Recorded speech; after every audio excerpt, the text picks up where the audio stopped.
The morning Eleanor Whitmore arrived at Blackwood Ranch, the sky was the particular shade of pale gray that Wyoming wore in early April. Not threatening, not beautiful, just flat and honest, the way the land itself tended to be. Two ranch hands had driven the wagon out to meet the stage at Sweetwater Junction, and they'd spent the whole ride back arguing quietly about what she'd look like. Nathaniel Blackwood had placed a matrimonial advertisement in 3 different newspapers across 4 states, and the hands had been speculating for weeks. Said he wanted someone refined, said the younger one, a raw-boned kid named Chet who'd been with the outfit barely 6 months. Someone who could manage a household. Refined, the older one, Hector, repeated, chewing the word like something that didn't quite sit right. Boss owns 11,000 acres and 2,000 head of cattle. What he wants is someone to hang curtains and not embarrass him at dinner. That bad? Worse, he had me polish the silver last Tuesday. The silver, Chet. We don't even use silver. Eleanor sat in the wagon bed behind them, listening to all of this without comment. She was 31 years old, which the advertisement had asked for honestly, with dark hair pulled back in a practical knot and hands that were, if you looked closely, not the hands of a woman who'd spent her life in parlors. There were calluses at the base of her fingers. A small scar ran along the outside of her left palm, where a needle had slipped badly about 4 years ago, during a particularly stubborn piece of sailcloth. She wore good traveling clothes, not extravagant but decent, and she carried 1 trunk and 1 canvas bag, which struck Hector as an unusually light load for a woman who'd answered an ad promising a wealthy home. She wasn't looking at the scenery the way newcomers usually did. Most people who came to Wyoming for the first time spent the wagon ride staring at the mountains or at the vast, uninterrupted reach of the valley, trying to absorb the scale of it. Eleanor was looking at the ranch equipment they passed along the road. Discarded wagon wheel, collapsed fence post, a stretch of canvas draped over a fence rail, presumably drying, though it had a tear in it large enough to put a hand through. She didn't say anything yet. She filed it away. The main house came into view around a bend, and it was by any honest measure impressive. 3 stories of timber and stone, wide porches on 2 sides, glass windows that caught even the thin April light and threw it back with authority. The outbuildings fanned out behind and beside it, bunkhouse, cookhouse, several barns, a smithy, storage sheds of various sizes. Blackwood Ranch was the kind of operation that announced itself before you even reached the gate. Nathaniel Blackwood was waiting on the porch. He was 44, broad through the shoulders, with iron gray hair and the deeply lined face of a man who'd spent most of his life outdoors, not because he enjoyed it philosophically, but because the work demanded it. He was not an unkind man, but he had the quality that Eleanor would later privately describe as tunnel vision. He could see everything that was large and significant and impressive about his operation, and he had a genuine blind spot for anything small and slow and quietly wrong. It was a common enough condition among men who'd built something from nothing. The building had taken everything, and now that it was built, the maintenance felt beneath him. He came down the porch steps as the wagon pulled up, and he looked at Eleanor with an expression that was trying to be welcoming and was achieving something closer to assessment. "Miss Whitmore," he said, "you made good time." The stage was on schedule, she said, climbing down from the wagon without waiting for assistance. Not rudely, just efficiently. "Thank you for the arrangements." They stood for a moment, taking stock of each other. Nathaniel had been expecting. He wasn't entirely sure what he'd been expecting. Something softer, maybe. Something that looked more like the word refined as he understood it. "I'll show you the house," he said. "I'd appreciate that," Eleanor said. In a moment, she had turned away from him and was walking toward the nearest storage shed where the doors were standing partially open. Nathaniel watched her go with an expression he couldn't quite organize. Inside the shed, Eleanor found what she'd already suspected the road was hinting at. 3 wagon covers in a heap against the far wall, each one with tiers or split seams that had gone unattended long enough that the fabric around the damage had begun to weaken and fray. 2 grain sacks with holes that had been tied off in crude knots rather than properly repaired. A horse collar with a cracked leather panel. A tent, a large one, the kind used for field camps, rolled up in the corner with a section of canvas so rotted through it would not have kept rain off a dog. She stood there for a moment just looking at it. "Those are for disposal," Nathaniel said from behind her. He'd followed, uncertain what else to do. The hands set aside equipment that's past usefulness. Past usefulness. Eleanor said, not as a question. She picked up one of the wagon covers and spread a corner of it out to examine the tear. It was about 14 inches long, a clean split along a stress point. An afternoon's work, maybe less if the material cooperated. The rest of the cover was sound. This would take me 2 hours to repair, she said. I have a household staff for... How much did this cover cost? Nathaniel paused. New? $15. So you're disposing of a $14 wagon cover to save 2 hours of labor. Eleanor set it back down, gently. How often does that happen here? Nathaniel opened his mouth, closed it, and in the silence that followed, something shifted in his expression. Not understanding yet, not quite, but the first uncomfortable twinge that precedes it. There are other things to attend to, he said. The house can wait, Eleanor said. Can you show me the rest of the storage? He showed her. She didn't say much while he did, which Nathaniel found more unsettling than if she'd been critical. She just looked, and occasionally touched things, and sometimes made small sounds that weren't quite words. By the time they'd finished with the storage areas and crossed to the equipment barn, Nathaniel had the distinct and unhappy feeling of a man who has invited someone to admire his portrait and watched them notice instead that the frame is rotting. The bunkhouse dinner that evening was the first time the ranch hands got a good look at the new arrival, and by the time the meal was half finished, the mood in the room had settled into something between amusement and mild disbelief. They'd expected, well, Hector had explained it correctly. They'd expected curtains and silver and someone who'd want the porch swept before she'd use it. What they had instead was a woman who had spent the afternoon in the storage sheds, who had dirt on her boots that she hadn't bothered to change out of, and who had joined Nathaniel and the foreman at the long table with a list written on the back of an envelope. I want to go through the disposal pile tomorrow, she told Nathaniel without preamble. All of it, before anything gets hauled away. The foreman's already scheduled. I know. I spoke with him this afternoon. She looked down at her list. Your disposal rate is running somewhere between $60 and $70 a month in equipment that's repairable. That's a conservative estimate based on what I saw today. Over a year, that's between $700 and $800 walking out the door. The table went quiet in a specific way. The way that happens when someone says a number that's large enough to demand attention, even from people who'd rather not pay it. Hector, across the table, was staring at his plate with the careful blankness of a man trying not to show that he was listening very hard. That's an estimate based on an afternoon, Nathaniel said carefully. It is, Eleanor agreed. I might be wrong in either direction. We'll know more after I've gone through everything properly. She looked up at him. I'm not criticizing how the ranch has been run. I'm telling you what I can do about it. It was not, by any reasonable measure, the kind of conversation a wealthy rancher in 1887 Wyoming expected to have with his new wife on the first evening of her arrival. It was also not wrong. The next morning, Eleanor was in the storage area before the sun had fully cleared the eastern ridge. She'd arranged the disposal pile into categories, wagon covers and tarps in one area, leather goods in another, canvas tent sections in a third, miscellaneous fabric goods in a fourth, and she was working her way through each piece with the systematic focus of someone who had done exactly this kind of work before, in different circumstances, for most of her adult life. Her father had been a sailmaker in Baltimore.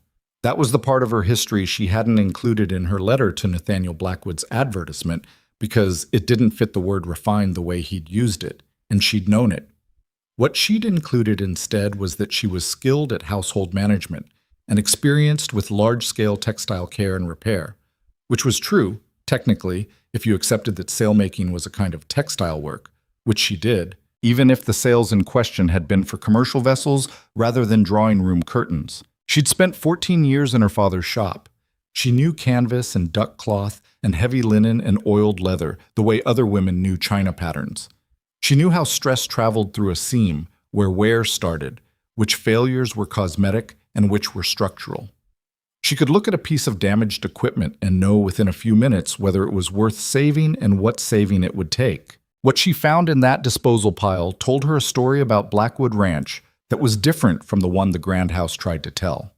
The Grand House said, "We are wealthy and established and nothing is lacking here." The disposal pile said, "We are losing money in ways no one has bothered to track, because the losses are small enough individually that they don't register against the larger income. and because the men running this operation are very good at cattle and very inattentive to everything else. She repaired 3 wagon covers that first day. The work was slower than it would have been in a proper shop.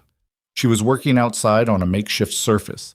Her tools were wherever she could find them in the ranch's general-purpose storage, and she'd had to spend an hour in the morning just locating the right thread weight. But by afternoon, she had 3 covers that were sound, properly seamed, and worth their full value again, instead of sitting in a pile waiting to be burned or buried. Chet came to watch for a while, leaning against the fence with his arms crossed, and the careful expression of someone who is curious but doesn't want to look it. "You do a lot of that?" he asked eventually. "Sewing?" "Since I was 8, Eleanor said. "My mother sews," Chet offered. Not like that, though." He watched her pull a seam tight with a tension that clearly required more strength than he'd expected. "That's more like, I don't know. That's more like what the smithy does, kind of." Eleanor glanced up at him briefly. "That's a reasonable comparison. Does the boss know you were, what you did before?" "He knows I have experience with repair work and household textile management." Chet was quiet for a moment, parsing that. "Right," he said finally. "I'm going to go check on the horses." She didn't smile until he was around the corner. Nathaniel watched from a distance that first week. He didn't interfere, but he didn't help either, and he didn't say anything to the foremen when they expressed their opinions, which they did, freely, at the morning meetings. "Don't know what you expected," said his head foreman, a capable man named Davis who'd been with the outfit 9 years. "But this isn't what I expected." "What did you expect?" "Someone who'd want the house fixed up, someone who'd ask about the guest rooms." Davis looked out across the yard to where Eleanor was working, a distant figure moving steadily through the repair pile.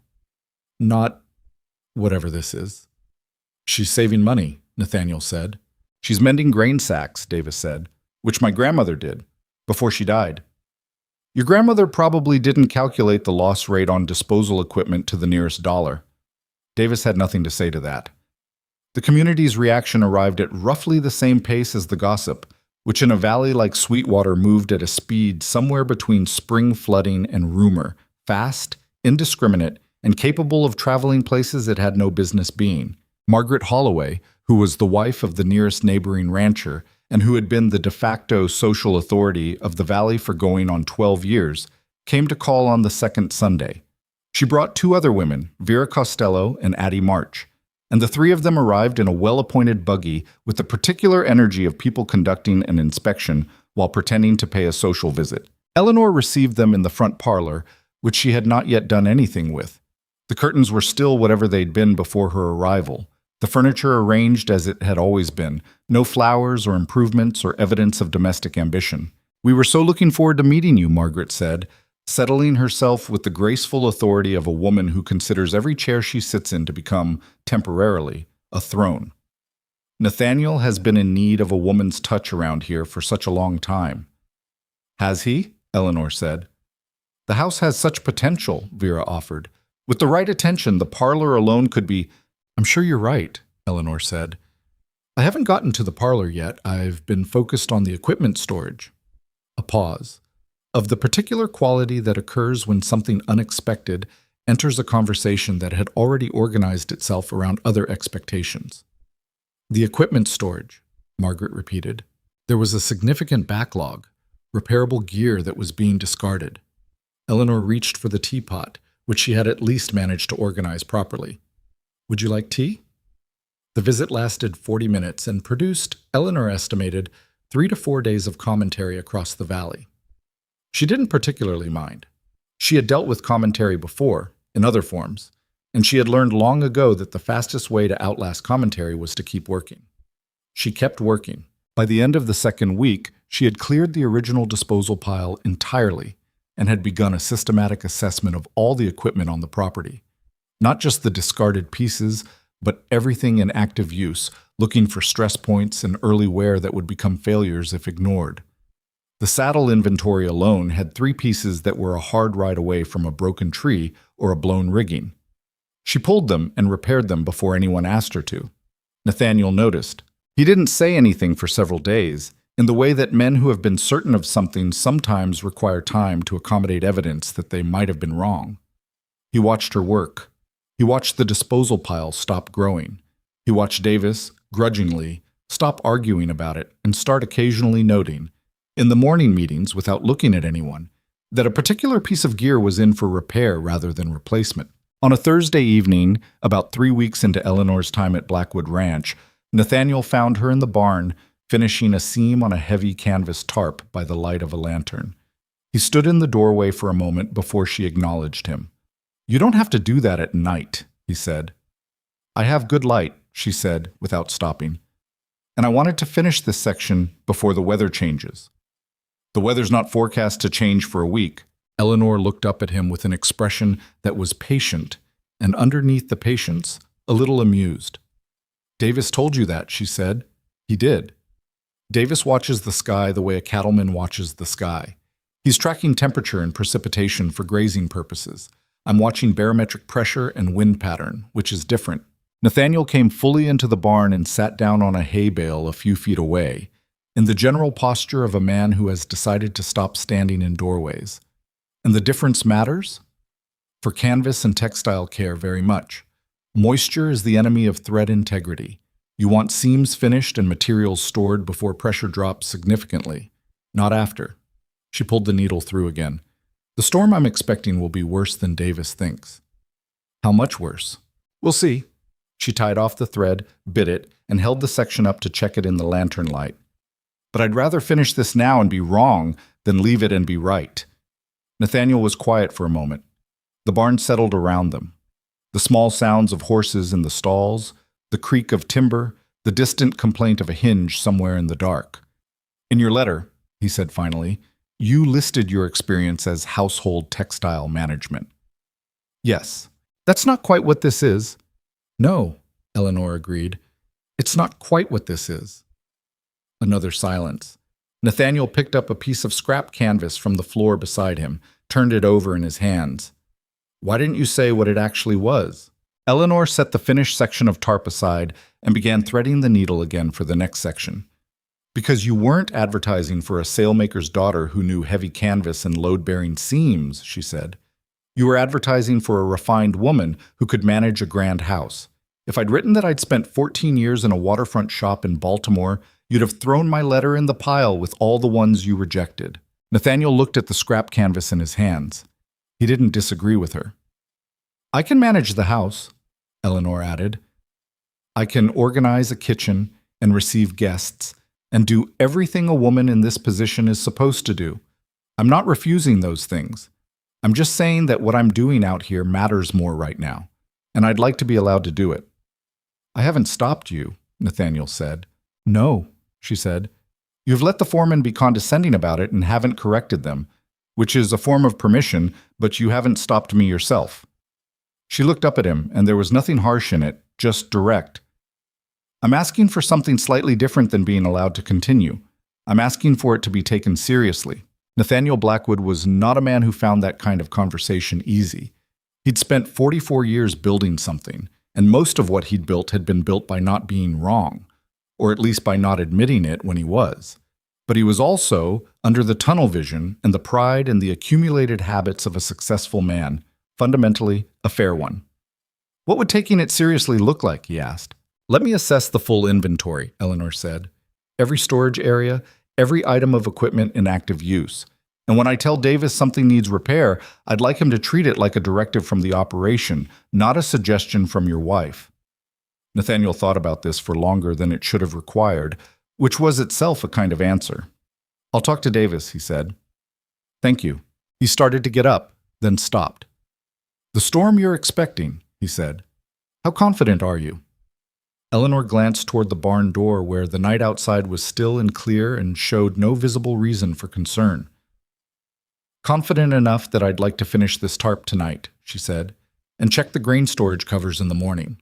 Nathaniel stood up and walked back toward the house without another word. Eleanor stitched by lantern light for another hour. The storm arrived 4 days later, not exactly when she'd predicted, but close enough.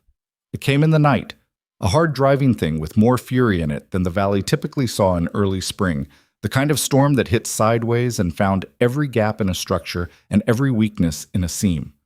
By morning, 2 inches of rain had fallen and the wind had run at 35 miles an hour for the better part of 6 hours. Eleanor was up before dawn, walking the property in the gray aftermath, checking everything she'd repaired and everything she hadn't gotten to yet.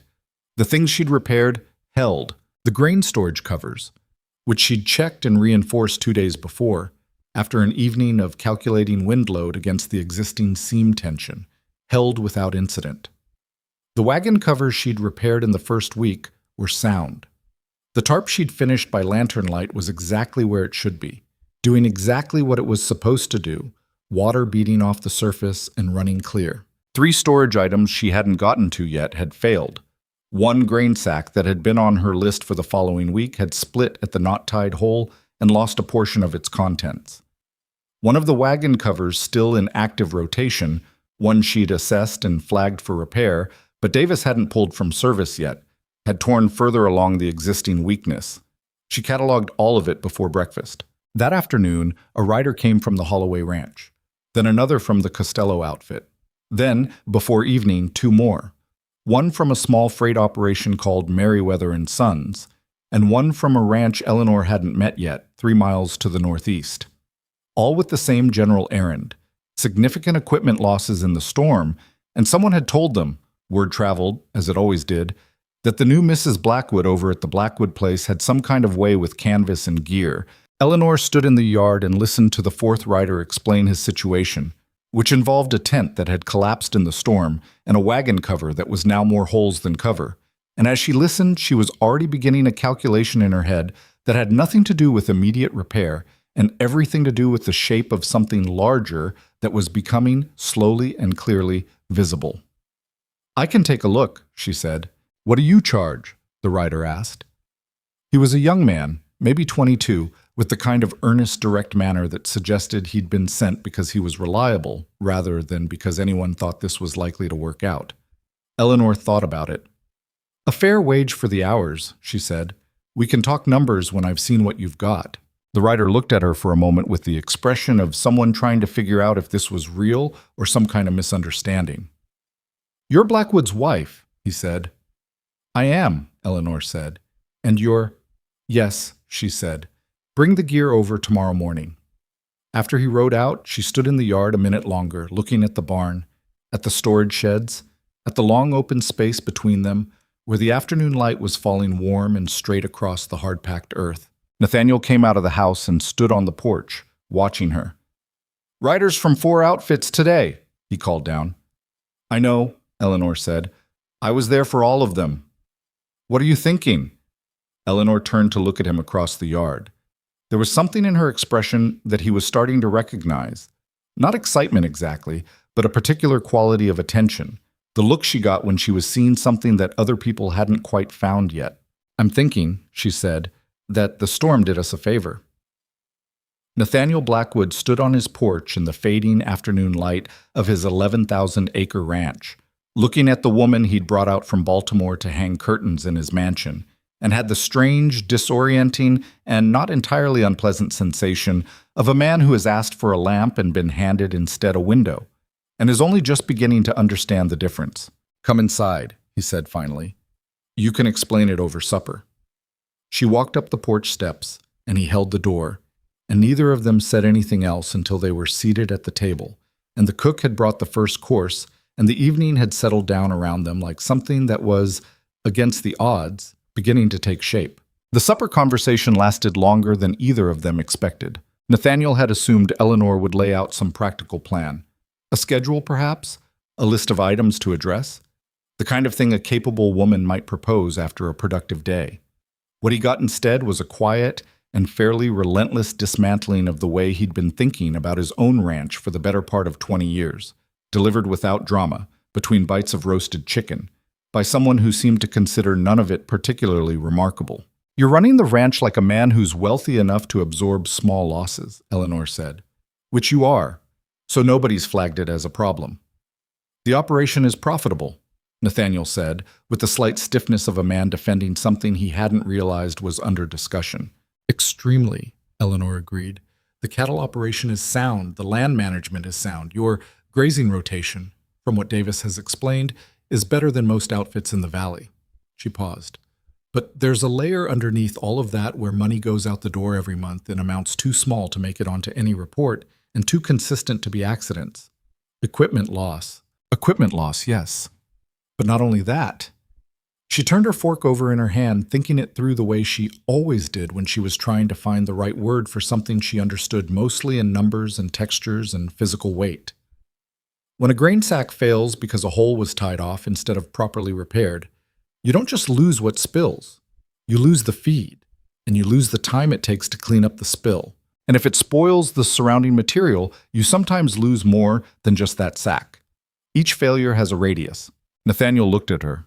A radius. A failure doesn't stay contained to the item that fails. It spreads. She set the fork down. That tent that collapsed on the Merriweather freight camp last week. The writer who came today said it cost them a wagon cover as well, because the pole came down and tore it. One failure, two losses, the radius. He sat with that for a moment. The cook came and went with additional bread, read the room, and retreated quickly. "What are you proposing?" Nathaniel said. "I'd like to organize a proper repair operation," Eleanor said. "Not just working through your backlog as I go. A systematic one. Regular schedule, tracked inventory, flagged items pulled from service before they fail rather than after." She looked at him steadily. "And I'd like to consider taking work from the neighboring outfits." Nathaniel was quiet for a moment. "We're not a repair shop." "No. But we have the space, and I have the skill, and 4 riders came to our yard today with damaged gear and no good options for fixing it." She picked up the fork again. "The Valley doesn't have a proper repair service. Everything goes to the General Mercantile in town and gets held for 6 weeks or replaced at full price." "Victor Hawthorne's store," Nathaniel said. "Is that who runs it?" "He runs it. He owns the warehouse behind it, and he supplies most of the equipment stock for the ranches and freight operations within 20 miles.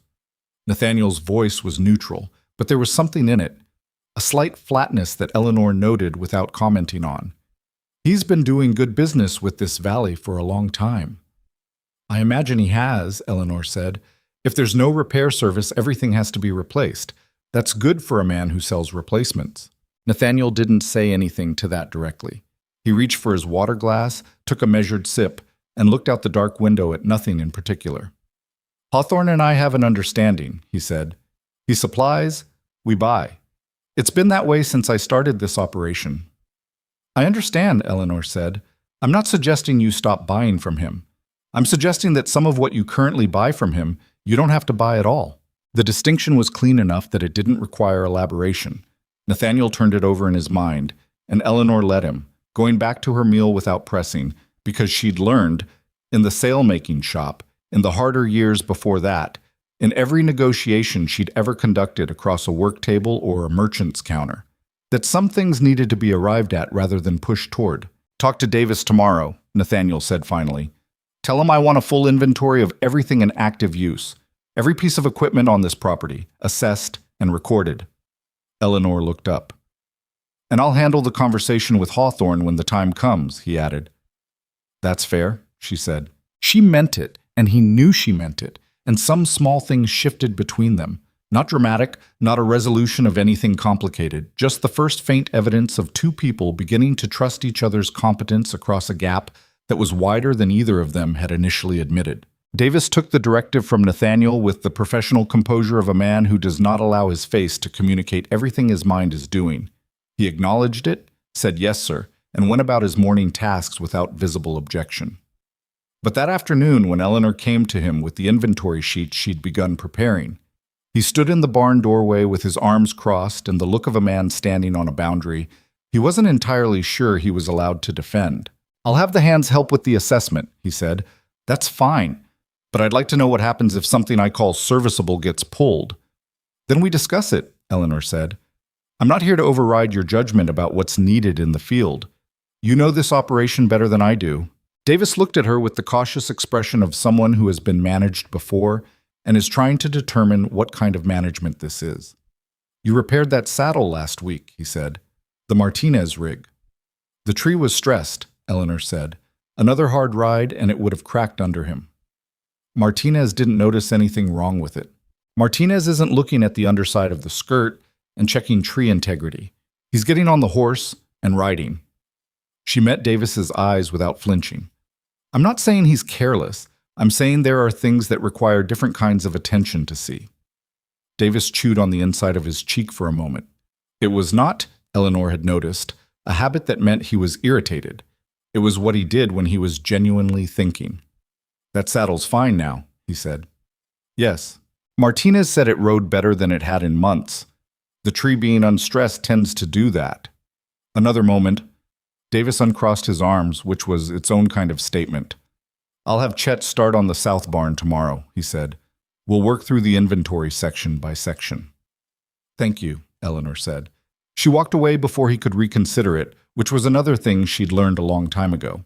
The riders from the neighboring outfits came back the following morning as promised. 4 of them, this time, with gear loaded in wagon beds or tied across saddles. The Merriweather freighter brought the collapsed tent sections and 3 wagon covers in varying states of distress.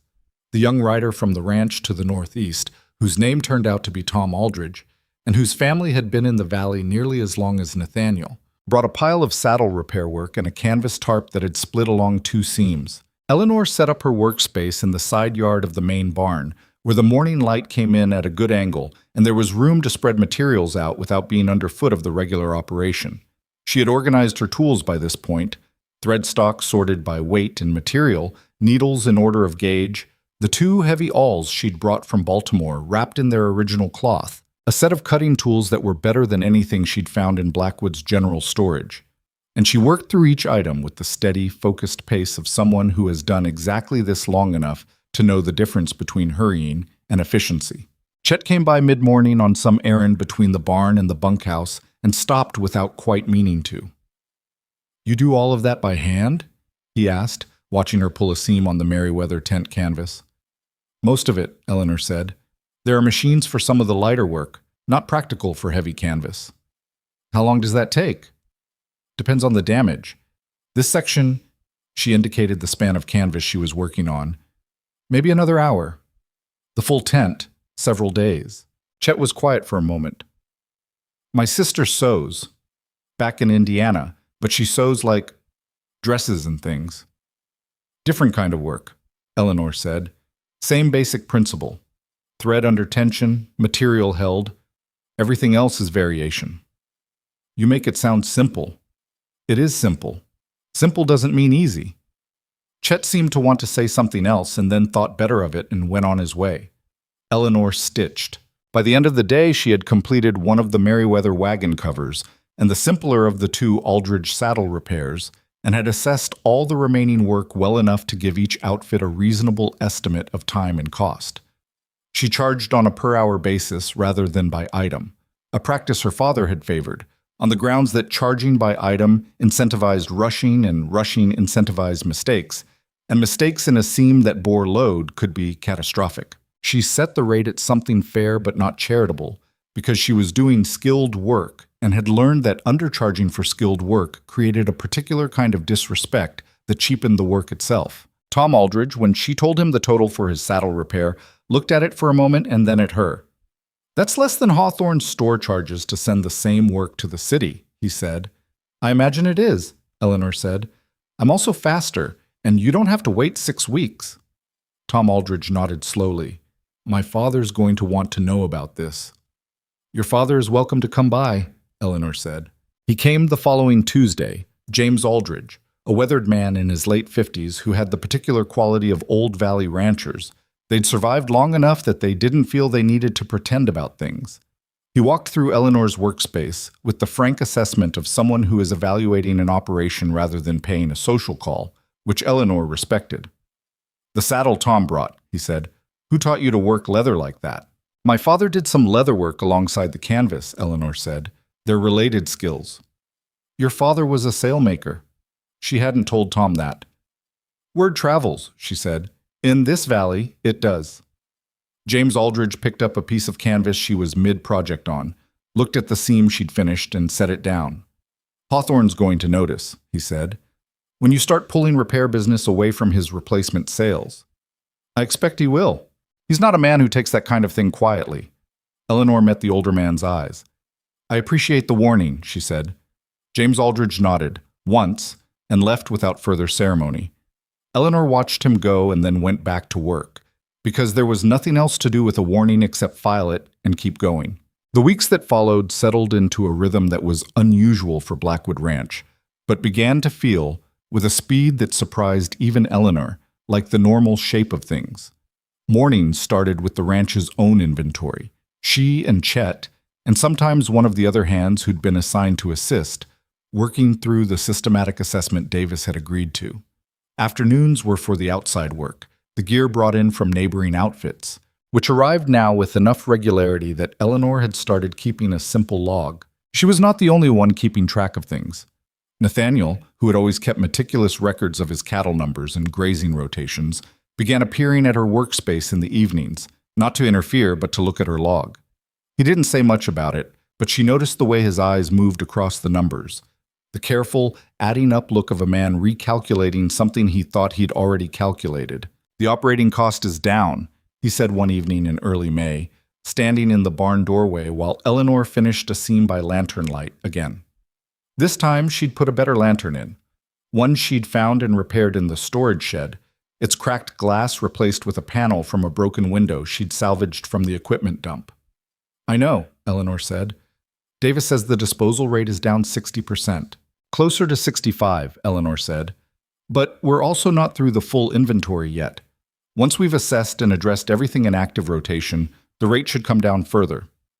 "And the outside work is profitable enough to be worth tracking separately," Eleanor said. "I'd like to propose that we treat it as its own line in the accounts. Right now it's coming in as miscellaneous income, which means it'll disappear into the larger numbers and nobody will be able to evaluate it clearly." Nathaniel looked at her. "You've thought about this more than I realized." "I think about it constantly," Eleanor said, with a kind of plain honesty that wasn't self-important, just accurate. "I'm sorry if that's unexpected." "I didn't say unexpected," Nathaniel said. He sat down on the same hay bale as before. It had become, without either of them deciding this, the particular place he sat when he came to talk to her in the evening, and was quiet for a moment with the comfortable silence of a man who has stopped being surprised by a situation and is beginning to simply be in it. "Aldridge Sr. talked to me this week," he said. "He was here Tuesday." "I know. He told me." Nathaniel paused. "He also told me he's mentioned the situation to 4 or 5 other outfits in the valley, the ones who've been losing money on replacement costs and can't get timely repair work." He looked at his hands. "He thinks there's more demand than you're currently handling." "There is," Eleanor said. "I can see it in what comes in. The Merriweather people alone have work they're holding back because they don't know yet if this is going to be a reliable thing or a one-time arrangement." "And is it going to be reliable?" "That depends on whether I have the space and the help to make it reliable," Eleanor said. She set down her needle. "I've been thinking about the old equipment barn, the one at the east end of the property that Davis said you stopped using 2 seasons ago." Nathaniel was quiet for a moment. "That's a big building." "It is. It needs some work.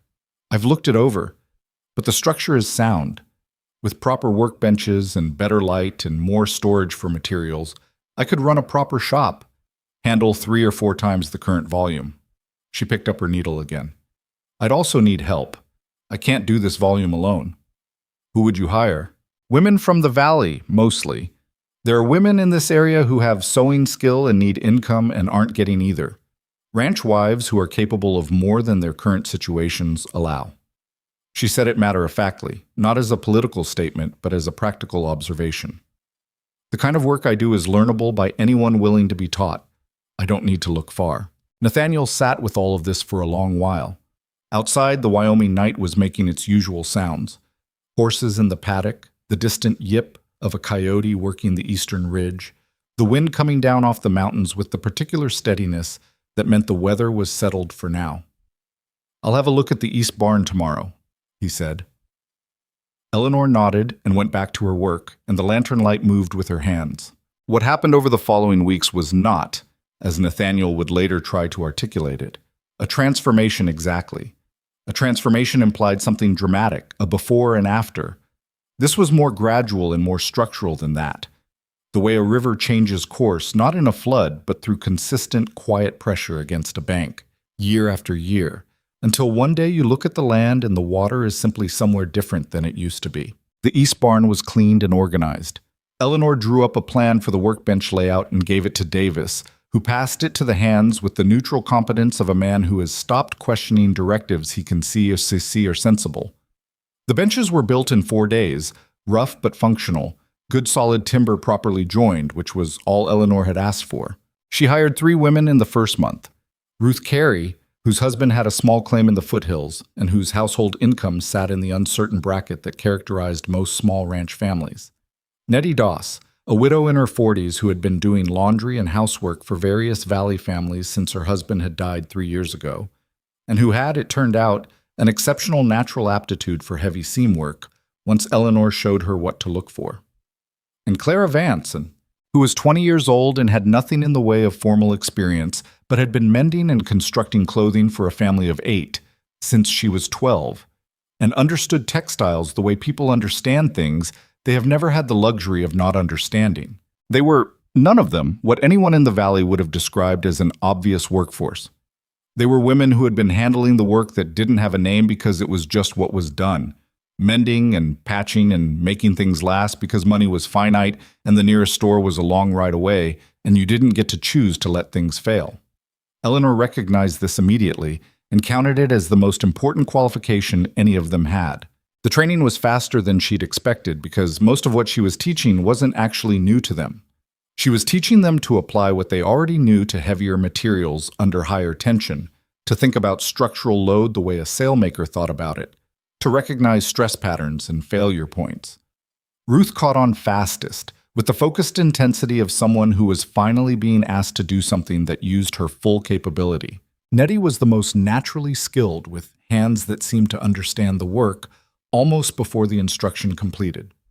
Clara asked more questions than either of them, and then, once she understood a thing, executed it with a precision that Eleanor found quietly startling.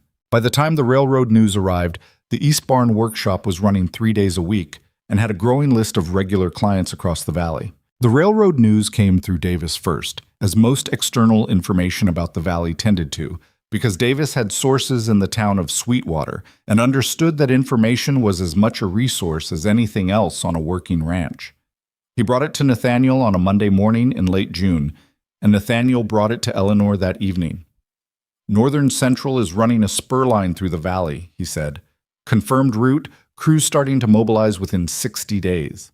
Eleanor had been organizing her thread stock, which she did at the end of each week, a meditative habit from her father's shop that helped her assess what needed ordering. She set a spool down and looked at Nathaniel. How many workers? She asked. Nobody's sure yet. Estimates start at 200 and go up from there. He sat down. There'll be camps. The terrain through the southern section means they'll be setting up and breaking down frequently. Eleanor was already thinking. Camp tents, she said, wagon covers for the supply trains, harness and rigging, if they're moving equipment over rough ground. She looked at the thread in her hands. They'll be destroying equipment at a rate you can't begin to cover with a replacement supply operation out of the nearest town. Not at that scale. Not with the turnaround they'll need. What are you thinking? I'm thinking, Eleanor said slowly, that I need to talk to someone at the railroad before Victor Hawthorne does. Nathaniel's expression shifted in a way that was subtle and specific. Hawthorne's already been to Casper twice this month, he said. I heard from Aldridge. Then I need to move quickly. Eleanor set the thread stock aside entirely. Does Nathaniel Blackwood have a contact at Northern Central? It was the first time she'd referred to him by his full name like that, in that specific way. Not formally, but as a resource. The way you'd identify an asset that was relevant to a problem you were working through. He noticed it, and there was something in noticing it that was strange and not unpleasant. I know a man named Garrett at the Land Procurement Office, Nathaniel said. He arranged the right-of-way agreements for the valley parcels. He'd know who's handling the construction contracts. I'd like a letter of introduction, Eleanor said. Nathaniel looked at her for a long moment. You're going to ride to Casper? I'd rather go to the railroad before they've already signed contracts with Hawthorne for replacement supply. Once those are signed, there's no entering the conversation. She met his eyes. Can I get the letter? He wrote it that night, at the desk in his study, in the good deliberate hand of a man who understood that the weight of a name on a document mattered in ways that went beyond the words themselves. He signed it, Nathaniel Blackwood, Blackwood Ranch, Sweetwater Valley, and handed it to Eleanor the following morning before breakfast. She rode out 2 hours later with Ruth Carey's husband serving as escort, because even Eleanor acknowledged that a woman riding alone to Casper was an invitation to problems that had nothing to do with the purpose of the trip. She brought with her the account log, a sample of her work, 3 pieces of repaired canvas, each annotated with the nature of the damage and the repair method, and the clear, organized manner of someone who has been pitching ideas to skeptical people for long enough to know that certainty in presentation does more than emotion. The meeting with the railroad's procurement supervisor, a man named Henry Park, who had the permanently compressed expression of someone managing 14 things at once, lasted 45 minutes. Eleanor laid out the proposal in flat, practical terms. Northern Central would need a field repair operation for its canvas and textile equipment throughout the construction season. Replacement supply was expensive, slow, and logistically complicated at a camp-based operation that was constantly relocating. On-site or near-site repair, handled by a skilled and organized outfit already established in the valley, would keep equipment operational longer, reduce costs, and eliminate the replacement supply bottleneck. Park listened without interrupting, which was either a good sign or the practiced neutrality of a man who had learned not to react during meetings. "Hawthorne Supply has submitted a proposal," he said when Eleanor finished. "I know," Eleanor said. "His proposal replaces equipment. Mine repairs it. Over a construction season of 6 to 8 months, the cost difference will be significant." "Can you handle the volume?" Park asked. "We're not talking about a valley repair service. We're talking about an active railroad construction operation." "Show me the estimates," Eleanor said. He showed her. She looked at them for a moment, did the math without apparent effort, and said, "I need to expand my current workforce by 4 people and add 1 more workbench configuration to my existing space. I can have that in place within 3 weeks." Park looked at her over his desk with the expression of a man who is trying to determine whether he is dealing with confidence or recklessness, and who is aware that the distinction matters. "Your husband owns the ranch," he said carefully. "He does," Eleanor said, "and you're the one running this operation." "Yes," Eleanor said. "Is that a problem?" Park held her gaze for a moment. "No," he said. "It's just somewhat unusual." "I imagine it is," Eleanor said. "Do you want to see the sample work?" She left Casper with a letter of intent from the Northern Central Railroad. Not a signed contract that would require review and further discussion, but a letter of intent, which in practical terms meant that Hawthorne's proposal was no longer the only one on the table, and that the railroad was actively considering an alternative that had not existed before Eleanor Whitmore rode 60 miles in a day to put it there. She was back at Blackwood Ranch by evening, tired in the particular way of long travel rather than difficult work, and she told Nathaniel what had happened over a meal that neither of them ate very much of because they were both thinking too hard to attend properly to food. "A letter of intent," Nathaniel said. "Not a contract," Eleanor said, "but enough to work from." "When do you hear back?" 2 weeks, possibly 3. Park has to take it to his operations manager. She drank her water. "I need to start organizing the expanded workforce now before the contract comes through. If I wait for the contract to hire, I won't be ready when they need us." Nathaniel looked at her. "That's a risk." "Yes," Eleanor said. He thought about it. "How much do you need?" She told him. He sat with the number for a moment, turning it over the way he turned over all significant numbers, not resisting it, just verifying the weight of it, making sure he understood what he was holding. "I'll have the bank draft ready by Thursday," he said. Eleanor looked at him across the table, and there was something in her expression that was not gratitude exactly, or not only that, but a kind of recognition. The look of someone who has worked for a long time in conditions where being taken seriously required constant effort, and has unexpectedly encountered a situation where it does not. "Thank you," she said. "Don't thank me yet," Nathaniel said. "Get the contract." She went to bed that night with the accounts running through her head, and the layout of the expanded workshop, and the names of 3 more women in the valley she was going to need to approach in the morning.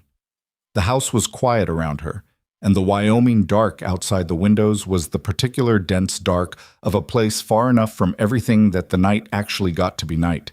She lay in it for a while, not sleeping, doing the arithmetic of the things she was building with the steady, unsentimental precision of a woman who had grown up in a shop where the math always had to be right.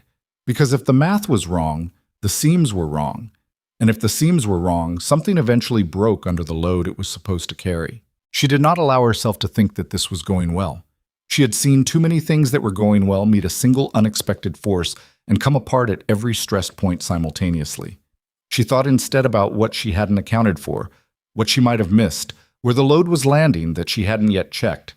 Victor Hawthorne's name sat at the edge of her mind the way James Aldridge's warning had left it, quiet, specific, and not going anywhere. She had taken business from his territory without asking permission, which was not illegal but was, in the particular social economy of a valley like Sweetwater, the kind of thing that required a response.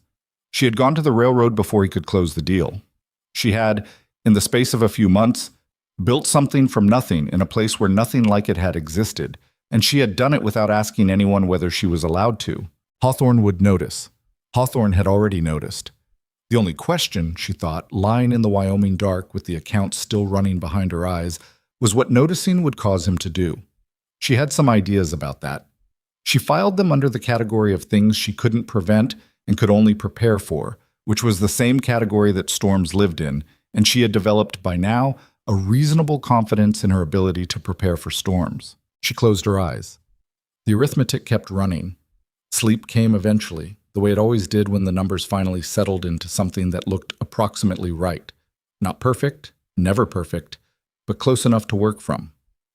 Outside, the Wyoming night was still and very large and entirely indifferent to what happened in it, which was, in its way, a comfort. The contract from Northern Central arrived on a Thursday, 16 days after Eleanor's meeting with Henry Park, carried by a railroad courier who rode directly to Blackwood Ranch rather than leaving it at the Sweetwater post office, which Eleanor took as a small but deliberate signal that Park had decided she was worth taking seriously. She read it at the work table in the East Barn, with Ruth and Nettie working a few feet away, and Clara sorting threadstock in the corner. The three of them pretended not to be watching her face while she read, which meant they watched her face very carefully. Eleanor had learned to keep her expression neutral during contract review, another habit from the sailmaking shop, where her father had maintained that showing reaction during a document reading was the same as negotiating against yourself. So what they saw was a woman reading pages with the steady attention of someone checking math. She finished, set the contract down, and looked up. "Well," Ruth said, abandoning the pretense entirely. "It's a contract," Eleanor said. Is it a good contract?" Eleanor looked back at the document. "It's a starting contract," she said. "The rates are lower than I proposed. The volume commitments are structured to limit their exposure if the arrangement doesn't work out." She tapped the last page. "But it's real, and it's signed, and it gives us the right to bid on expansion work as the construction season develops." Nettie set down her work. "So we start." "We start," Eleanor said. What followed was the hardest stretch of work the East Barn had yet seen. The first railroad camp was establishing itself 22 miles south, in the flat terrain below the ridge where the spur line's initial grading work was underway, and within the first week of the contract they had their first substantial delivery of damaged equipment, 3 wagon covers in poor condition, 7 tent sections of varying sizes, a collection of harness work that had been stressed by rough terrain hauling, and 2 larger freight tarps that had been improperly stored and had developed mold along their folded seams. Eleanor sorted and assessed everything herself first, then distributed the work by skill level. The cleaner repairs went to Clara, whose precision was suited to work where the primary requirement was accuracy over speed. The harness leather went to Ruth, who had picked up leather technique fastest and had a natural feel for tension assessment. The tent sections, which were the most physically demanding work, heavy canvas, long seams, the kind of sustained pulling that tired your hands by midday, Eleanor and Nettie worked together, each taking alternating sections so neither was bearing the full load of it alone. The mold-damaged tarps Eleanor set aside initially. Mold damage required a different assessment. Sometimes the material beneath was sound once the affected surface was addressed, and sometimes the damage had penetrated deep enough that the structural integrity was compromised. She went through them in the evenings, alone, when she could concentrate without interruption, and she found that 2 of them were recoverable and 1 was not. The one that wasn't, She set in the discard pile and noted it in the railroad's account log with the specific reason. The railroad camp's supply manager, a practical man named Foster, who communicated primarily through lists and who seemed to appreciate receiving the same in return, came out to the barn at the end of the second week. He walked through the completed work, examined each item with the hands-on assessment of someone who would be the one fielding complaints if anything failed, and left with a stack of repaired equipment and a look on his face that Eleanor categorized as cautiously satisfied. "The harness on the number 3 team," he said before leaving. "The neck strap." "Stress fracture in the stitching at the right buckle point," Eleanor said. "We reinforced the entire buckle channel, not just the fracture. The failure was a symptom. The load was distributing unevenly." Foster looked at her for a moment. "The regular supplier just replaces the strap." "I know," Eleanor said. "If you replace only the strap without addressing the load distribution, the new strap will fail in the same place within a season." Foster nodded once and left. Eleanor considered that a good sign. The workshop had reached a rhythm by July that felt, if not easy, nothing about the work was easy, then at least organized.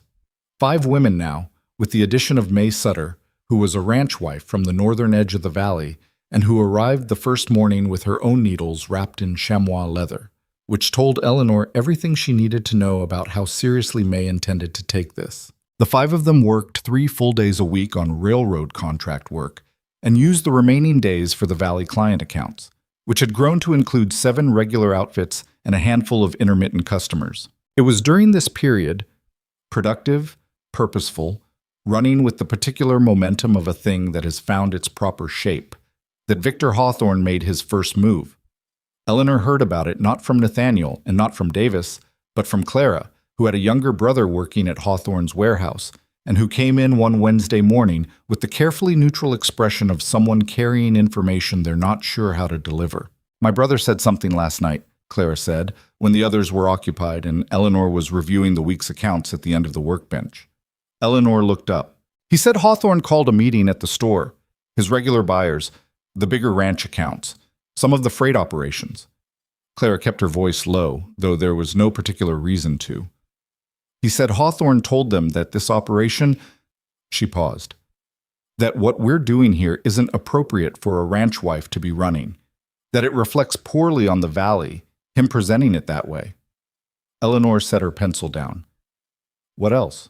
"That the work quality might not be what it's being claimed to be, that ranch equipment should be professionally sourced, not repaired by—" Clara stopped. "By women," Eleanor finished. Clara looked uncomfortable. "By women without proper credentials, is how my brother said it was phrased." Eleanor was quiet for a moment, looking at the account log in front of her. The numbers were clear and accurate and said nothing about who had done the work that generated them. "Thank you for telling me," she said. "Is your brother all right? I don't want this to cause problems for him." "He'll be fine," Clara said. "He thought I should know." Eleanor nodded and went back to the accounts, and Clara went back to her bench, and the barn continued in its working sounds. Needle through canvas, thread pulled taut, the small grunt Nettie made when a seam required more force than expected, which it usually did. But Eleanor's mind had moved off the accounts. She was thinking about the specific shape of what Hawthorne had done, not attacking the quality of the work directly, which could be refuted with evidence, but questioning the appropriateness of it, which was a different kind of attack and a harder one to answer because it didn't require proof of anything. It just required enough people in the valley to feel vaguely uncomfortable, to wonder whether they were doing something slightly improper by bringing their gear here rather than to the established merchant, to worry about being associated with something that someone important had described with disapproval. It was, she thought, a reasonably intelligent opening move. Hawthorne understood his valley better than she did yet.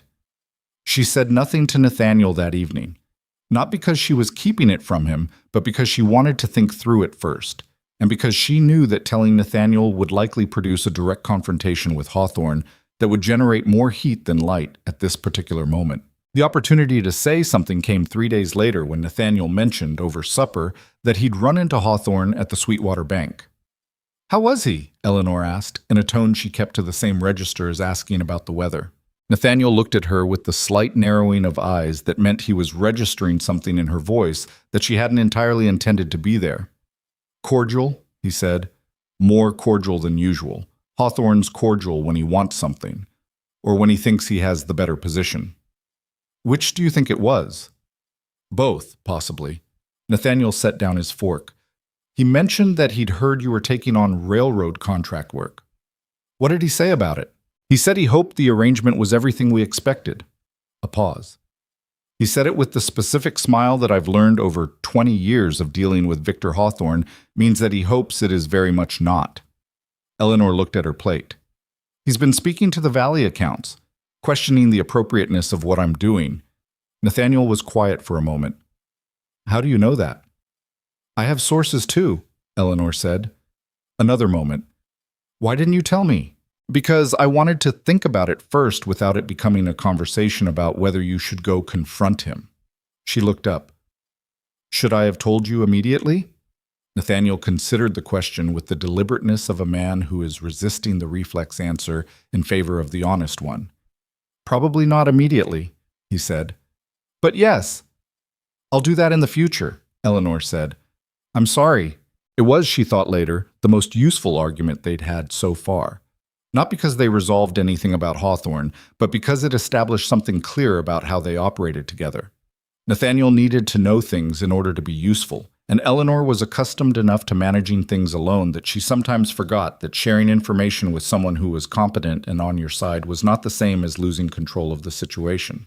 Hawthorne's campaign continued through July and into August, gaining a particular texture as it went. He was careful, Eleanor noted. He never said anything specific enough to be definitively wrong. He questioned. He expressed concern. He mentioned to the right people in the right tone that he'd heard the railroad arrangement was more complicated than it appeared. He stopped short of direct accusation about quality because he couldn't prove anything about quality, and he was smart enough to know that unprovable accusations had a way of coming back around. What he was building was ambient doubt. The slow accumulation of it, like sediment, layering into the conversations of people who hadn't yet formed a clear opinion and were looking for cues about what to think. Some of it worked. 2 outfits that Eleanor had expected to bring regular business in August didn't. She noticed the gap in the log without being able to prove a direct line between Hawthorne's conversations and their absence, which was, she recognized, exactly how he'd designed it. Margaret Holloway came to call again in mid-August, this time alone. She arrived in the buggy, in a visiting dress that managed to be expensive without looking like it was trying, and she sat in the front parlor, which Eleanor had by this point organized properly, the curtains hung, the furniture arranged, the small touches in place that said someone lived here who attended to things. And she drank her tea with the precise manner of a woman who is about to say something direct and has chosen her cup and saucer as a delay tactic. You've done well with the house, Margaret said. Thank you, Eleanor said. People expected you'd be more focused on it. In the beginning. I imagine they did. Margaret set her cup down. Eleanor, I'm going to be straightforward with you because I think you're a woman who prefers it. I do, Eleanor said. Victor Hawthorne has been quietly working against your operation for 2 months. You probably know this. She paused. What you may not know is that he's been very specifically targeting the women in the valley, the wives and the women whose husbands hold accounts with him, suggesting that what you're running here sets an uncomfortable example. Eleanor kept her face still. An uncomfortable example of what? Of a wife who has decided her business interests matter more than her husband's social standing. Margaret's voice was dry and clear. He's framing it as disrespect to Nathaniel. That's inventive of him, Eleanor said. It is. And it's working with some women who are uncertain about their own positions and don't want to be seen to endorse something their husbands might object to. Margaret picked up her cup again. I'm not one of those women, for what it's worth. Harold has never told me what to endorse, and I have never asked his permission. I gathered that, Eleanor said. But I'm telling you what he's doing so you understand the full shape of it. Margaret looked at her steadily. A direct answer to Hawthorne's suppliers or his business network is harder for you than it would be for Nathaniel. If Nathaniel goes to those conversations, it reads as a rancher defending his operation. If you go, it reads as a wife defending herself, which is a weaker position in this valley, regardless of the facts. Eleanor thought about this. You're saying I need Nathaniel to be more visible in it. I'm saying you need the operation to be more visible, with Nathaniel's name clearly attached to it. Margaret set her cup down with the quiet finality of a woman closing a topic. He has standing in this valley that you haven't had time to earn yet. That's not an opinion, it's just how it is. Use what you have. After Margaret left, Eleanor sat in the parlor for a few minutes before going back to the barn. The curtains moved slightly in the afternoon breeze. She'd chosen them in the end, pale linen, simple, letting the Wyoming light do what it wanted, and she thought about the particular kind of practicality that Margaret Holloway represented. Not sentimentality, not ideology, just a clear-eyed reading of the terrain and the honest assessment of what tools were available. She went to Nathaniel that evening and told him everything. He listened without interrupting, which was becoming a recognizable sign that he was taking something seriously because Nathaniel Blackwood in normal conversation was not a passive listener. He sat at his desk, and Eleanor sat across from it in the chair that had always been a visitor's chair and had recently begun to feel less like that. And she laid it out from Clara's first report through Margaret's visit, without editorializing except where she thought her interpretation was useful. When she finished, Nathaniel was quiet for long enough that the study clock marked it. "He's framing it as disrespect to me," Nathaniel said finally. "Yes. Does he actually believe that?" "No," Eleanor said. "He doesn't care whether it's true. He cares whether it's useful, and it's useful because it lets him frame an economic argument as a social one, and people in this valley respond more instinctively to social arguments than economic ones." Nathaniel looked at her. "That's a fairly hard assessment of the people in this valley." "It's a fairly accurate one," Eleanor said. Margaret Holloway agreed with it. He got up from the desk and walked to the window, a habit she'd noticed when he was working through something difficult. The slightly restless quality of a man for whom thinking and stillness didn't easily coexist. "What do you need from me?" he asked. "I'd like you to attend the next stockman's meeting and mention the operation directly," Eleanor said. "Not as my project, as a Blackwood Ranch venture that's performing well. The numbers are good enough to speak for themselves if they're presented in the right room by the right person." "You think that'll counter what Hawthorne's been saying?" "I think it'll make it harder for men in this valley to quietly agree with him while also being too polite to say it openly. If Nathaniel Blackwood is publicly claiming the operation as his own business interest, criticizing it becomes criticizing Nathaniel, which is a different calculation for most of them." Nathaniel turned from the window. "You're using my name as a shield." "I'm using your name as a fact," Eleanor said. "The ranch does own the operation. This isn't a misrepresentation." "No," he agreed. "It isn't." He came back to the desk, sat down, and looked at her with an expression that was complicated in ways she was only beginning to learn how to read. "You should have been a lawyer," he said. "My father said the same thing," Eleanor said. "He meant it more critically than I think you do." "I mean it as a compliment." "I know," she said. "That's the difference." The stockmen's meeting was on the first Tuesday of September at the Sweetwater Town Hall, which was a building that managed to be both civic and slightly shabby in the way of public buildings that serve communities with more practical priorities than maintenance budgets. Nathaniel went in his good jacket, which Eleanor had noticed he wore when he wanted to signal that something mattered, and he came back 2 hours later looking like a man who had done something useful but hadn't enjoyed the doing of it. "Said my piece," he reported, sitting down at the kitchen table while the cook finished the evening meal. "Told them the repair operation was a Blackwood Ranch venture that had reduced our equipment costs by better than 40% and was generating outside income. Gave them the quarterly figures." "How did it go over?" "Aldridge Sr. backed me up. Said he'd been a client since the beginning and the quality was the best he'd dealt with in the valley." Nathaniel paused. Hawthorne was there. Eleanor had assumed he would be. "What did he say?" "Nothing directly. He asked a question about whether the railroad work was creating liability exposure for the ranch in the event of equipment failure in the field." Nathaniel's voice was flat. "Reasonable-sounding question. The kind that's designed to plant a worry rather than get an answer." "What did you tell him?" "Told him we carried appropriate insurance and that our contract with the railroad specified terms clearly and that I'd be happy to discuss the details privately if he had concerns." He looked at Eleanor. "Which means never in this valley's language." Eleanor nodded. "It was good. Not a complete solution, but a stake in the ground, the kind of public declaration that made it harder to continue a whisper campaign without the whisperer looking like exactly what they were. But Hawthorne, as it turned out, had already moved to a different strategy. The railroad construction had pushed south through the valley through September, and by early October the crews were into the rougher terrain below the ridge, where the work was harder and the equipment took more punishment. Eleanor's operation was running at full capacity. All 5 women, full days through most of the week, with Eleanor herself working the longest hours of anyone, because the assessment and account management fell to her in addition to the repair work itself. She was tired in October in a way she hadn't been in the summer. Not a bad tired, more the bone-deep satisfaction of sustained hard work, but the kind that meant she was going to bed earlier and sleeping more soundly, and occasionally losing the thread of a thought mid-sentence, which she disliked. She was meticulous about the work, not suffering for it. The tiredness was something she carried in herself. The seams were still right, the assessments still accurate. The storm that hit on the 14th of October was the kind that the Wyoming mountains occasionally produced without much warning. Not the slow-building weather systems she could read days in advance, but a fast-moving front that came off the peaks with a force that surprised even Davis, who tracked those skies professionally. It arrived in the night, peaked before dawn, and by morning had deposited 3 inches of rain and taken pieces of several structures across the valley with it.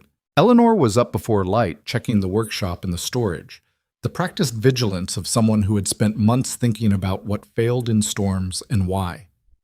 The east barn held cleanly. The structure was sound, and she'd reinforced the door seals 2 weeks earlier when she'd noticed weather stripping wearing. The stored railroad equipment was dry. 2 pieces she'd flagged for repair and not yet gotten to had suffered further damage in the storm, which went into the log as a note about prioritization rather than a failure. She was making coffee in the ranch kitchen when the rider came.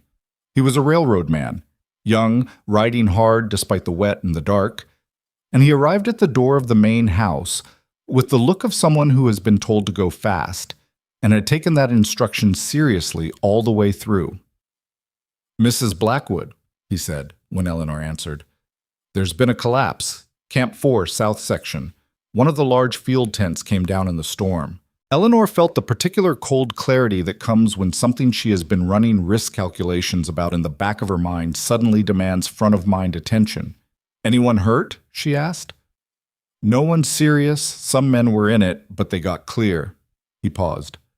"Foster sent me to inform you directly. He said there are going to be questions about the tent." "About my repairs," Eleanor said. "About whose work it was," the writer said carefully. "I understand." Eleanor turned back into the house, already thinking. "Tell Foster I'll be there this morning. 2 hours." She rode out to Camp 4 in the gray October morning with Nathaniel beside her, which she had not asked for, but which he had decided upon without discussion, pulling on his coat and calling for the horses before she'd finished telling him what had happened. She let him come. The particular quality of his presence, the visible, recognizable authority of a man who had been in this valley for 20 years, was not the thing she wanted to lead with, but it was not nothing either. Camp 4 was a wreck in the specific way of storm damage to a temporary structure. Canvas and poles distributed across a wide area, the internal arrangement of a working camp flung outward by the collapse, a pile of cots and equipment and personal effects that the crew was working to sort through when Eleanor arrived. Foster was at the edge of the debris, talking to 2 railroad officials Eleanor hadn't met, both of them in good coats that said they'd ridden from somewhere more formal than a construction camp. She went to the collapsed tent before she went to Foster. She needed to see it before anything else. Before the conversation, before the questions, before someone else's interpretation had a chance to overlay what she was actually looking at. The tent was a large one, a field commander's tent, 12-foot ridge line, the kind of structure meant to house a planning operation or serve as a camp office. She found the failed section inside the tangled collapse, and she examined it for a long time, on her knees in the wet ground, not caring about her dress, following the failure line the way her father had taught her. Trace it back from the failure point, understand the direction, find where the stress came from. She found what she was looking for in under 10 minutes. The seams that had failed were not her seams. She knew her own work with the certainty of someone who has been executing the same technical act long enough to recognize it by touch and sight.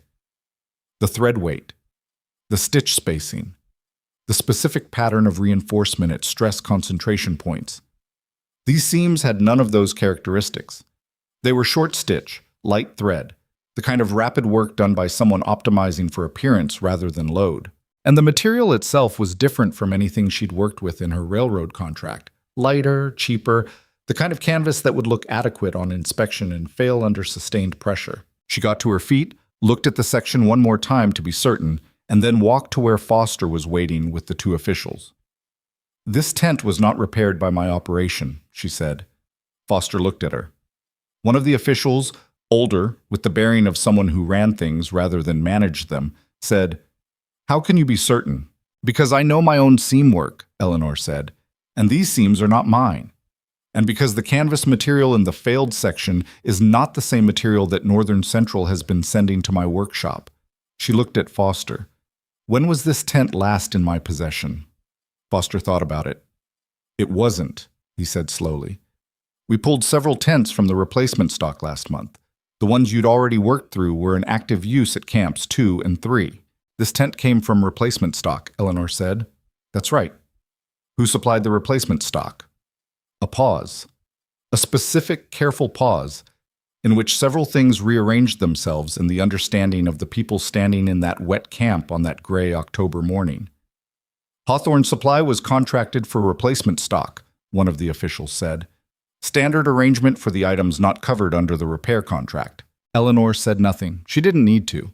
The silence did the work. She spent another hour at the camp, going through the failed tent systematically and documenting what she found, not for herself, but in a way that could be explained to someone who hadn't spent years learning to read canvas failures.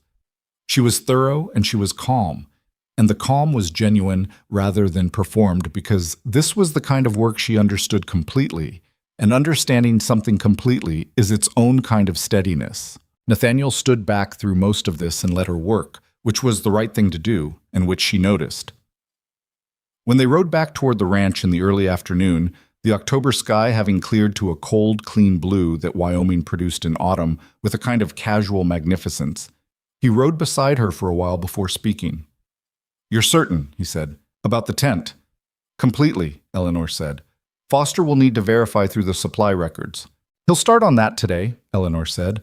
"I'd like you to be available if he needs a statement from someone at the ranch about our contract terms and delivery records." "Of course." A pause. "You knew, before we left this morning, you already knew it wasn't your work." "I suspected," Eleanor said. "I didn't know until I looked at it." "But you suspected because Hawthorne supplies the replacement stock, and you'd already thought through what he might do." Eleanor looked at the road ahead of them, the long, straight stretch of it between the valley floor and the ranch gate. "I thought about what I would do," she said, "if I were someone who'd lost a major contract to a competitor and wanted to damage them quickly and publicly and with something that looked like their own failure rather than an attack." She paused. "Inferior product entering the field under conditions that produce failure, blame falling on the nearest available party. That's a very specific thing to have thought through." "I've been thinking about Hawthorne since August," Eleanor said. "He's intelligent. He doesn't waste moves." Nathaniel was quiet for a moment. "You never told me you'd thought that far ahead about it." "I know," she said. "I'm telling you now." It was, she reflected later, almost certainly not enough. Having identified the source of the tent's failure didn't mean the valley would believe her. It didn't mean the railroad would immediately and fully clear her name. It didn't mean that the story that had already started traveling, tent collapses at railroad camp, questions about repair work, would simply stop traveling because the truth was more complicated. Truth was almost always more complicated, and complicated things traveled slower than simple ones. By the time she got back to the ranch, there were already 2 people who'd come to ask about it. Not hostile, curious, in the cautious way of people who have heard something and want to understand it before deciding what to think. She told them what she knew, clearly and without embellishment, and they went away with the expressions of people who had been given more to think about than they'd arrived with, which was the best she could do. In the workshop, Ruth had kept the work going through the morning without being asked, which was the kind of initiative Eleanor had been hoping for and was glad to find. Clara had organized the incoming railroad deliveries, and Nettie had completed 2 harness repairs that had been on the schedule. May was finishing a tent section seam that was, Eleanor checked it briefly, exactly right. The spacing, the tension, the angle of reinforcement at the corner point. "You heard," Clara said when Eleanor came in. "I was there," Eleanor said. Keep going. We have a delivery due Friday. Clara looked at her for a moment. Are you all right? It was a simple question, directly asked, and Eleanor received it in the spirit it was meant. Not as an intrusion, but as the kind of thing you asked someone you worked alongside every day when they'd had a difficult morning. I'm fine, Eleanor said. The tent wasn't ours. Foster knows it. The railroad will confirm it through the supply records. She picked up the assessment list for the Friday delivery. What I'm not fine about is that someone made a calculation that our name was the right one to attach a failure to, and that calculation was close to correct. Close, Ruth repeated with emphasis on the word. Close, Eleanor said. Not correct. She sat down at the workbench and pulled the next item toward her, a wagon cover, newly arrived, with a stress tear along the main ridge seam. And she began the assessment with the focused attention of someone who is not going to let the morning's events change the quality of the afternoon's work, because the work was the answer. It had always been the answer, and nothing that Victor Hawthorne had done so far had managed to make it otherwise. Outside, the Wyoming autumn was moving in the way it did, fast, decisive, the light changing by the day as the season committed itself. The mountains above the valley were already carrying their first serious snow on the upper ridges. Winter was coming, the way it always came in this country, without apology and without asking whether anyone was ready. Eleanor stitched the wagon cover's seam with the steady rhythm she'd had since she was 8 years old, and thought about what came next, and what after that, and kept her hands moving. Foster's supply records took 4 days to sort through, which was 3 days longer than Eleanor would have preferred and 1 day less than she'd feared. She knew the waiting was the hardest part, not for herself particularly, but for the women in the workshop who came in each morning carrying the particular tension of people who have built something and are watching someone else decide whether it gets to keep standing. Ruth worked with her jaw set in the way she did when she was worried but had decided not to say so. Clara asked no questions, which was its own indication of how seriously she was taking things, since Clara's natural state was curiosity. Nettie, who had the most experience of the group with waiting for other people to determine outcomes that affected her, worked steadily and said nothing for 3 days, and then, on the 4th morning, said, with quiet force, "I've had enough of this," which didn't mean anything actionable, but clearly needed to be said. "I know," Eleanor told her. "We did the work right," Nettie said. "We did every piece of it right." "We did," Eleanor said, "and that's going to matter. It's just not going to matter instantly." Nettie looked at her with the frank appraisal of a woman who has spent a significant portion of her life being told that doing things right was sufficient and finding that it frequently was not. "You believe that?" she asked. Eleanor thought about the honest answer. "I believe the evidence is clear enough that it's difficult to ignore," she said. "Whether the right people choose to look at it carefully is a different question." It was not, she acknowledged privately, the most reassuring thing she could have said. But it was the true thing. And Nettie, who had been a widow for 3 years on a small claim and understood the difference between reassurance and truth better than most, nodded once and went back to her seam. The word came on a Thursday afternoon, carried by the same young railroad rider who had arrived in the dark on the morning of the collapse. He had better color this time, and the manner of someone delivering news they were genuinely glad to be delivering. Foster wanted to see her at Camp 2, that day if possible. Both railroad officials would be present. Eleanor rode out with Davis, who had taken it upon himself over the last week to accompany her on railroad business without being asked, which she took as his way of expressing a position he hadn't found words for. They arrived at Camp 2 in the early afternoon to find Foster waiting outside the operations tent with the 2 officials. She'd learned their names by this point, Caldwell and Price. Caldwell being the senior man with the bearing of someone who ran things, and a third man she hadn't met, who turned out to be a procurement auditor the railroad had sent from Cheyenne when the supply questions began escalating. The auditor's name was Greer. He was a small, precise man with the manner of someone who spent his professional life looking at discrepancies between what had been paid for and what had been received, and who had developed through this work a fundamental skepticism about the stated quality of things. He looked at Eleanor when she arrived with the specific assessment of a man deciding whether she was going to be straightforward with him, and Eleanor returned the look with the specific steadiness of a woman who had nothing to hide and intended to make that visible. "Mrs. Blackwood," Caldwell said, "thank you for coming." "Of course," Eleanor said. They went inside the operations tent, which had one of Eleanor's repaired sections in its roof. She'd noted it the first time she'd visited this camp, a section of canvas she'd worked on in August, sitting cleanly in its position doing exactly what it was supposed to do. She didn't point this out.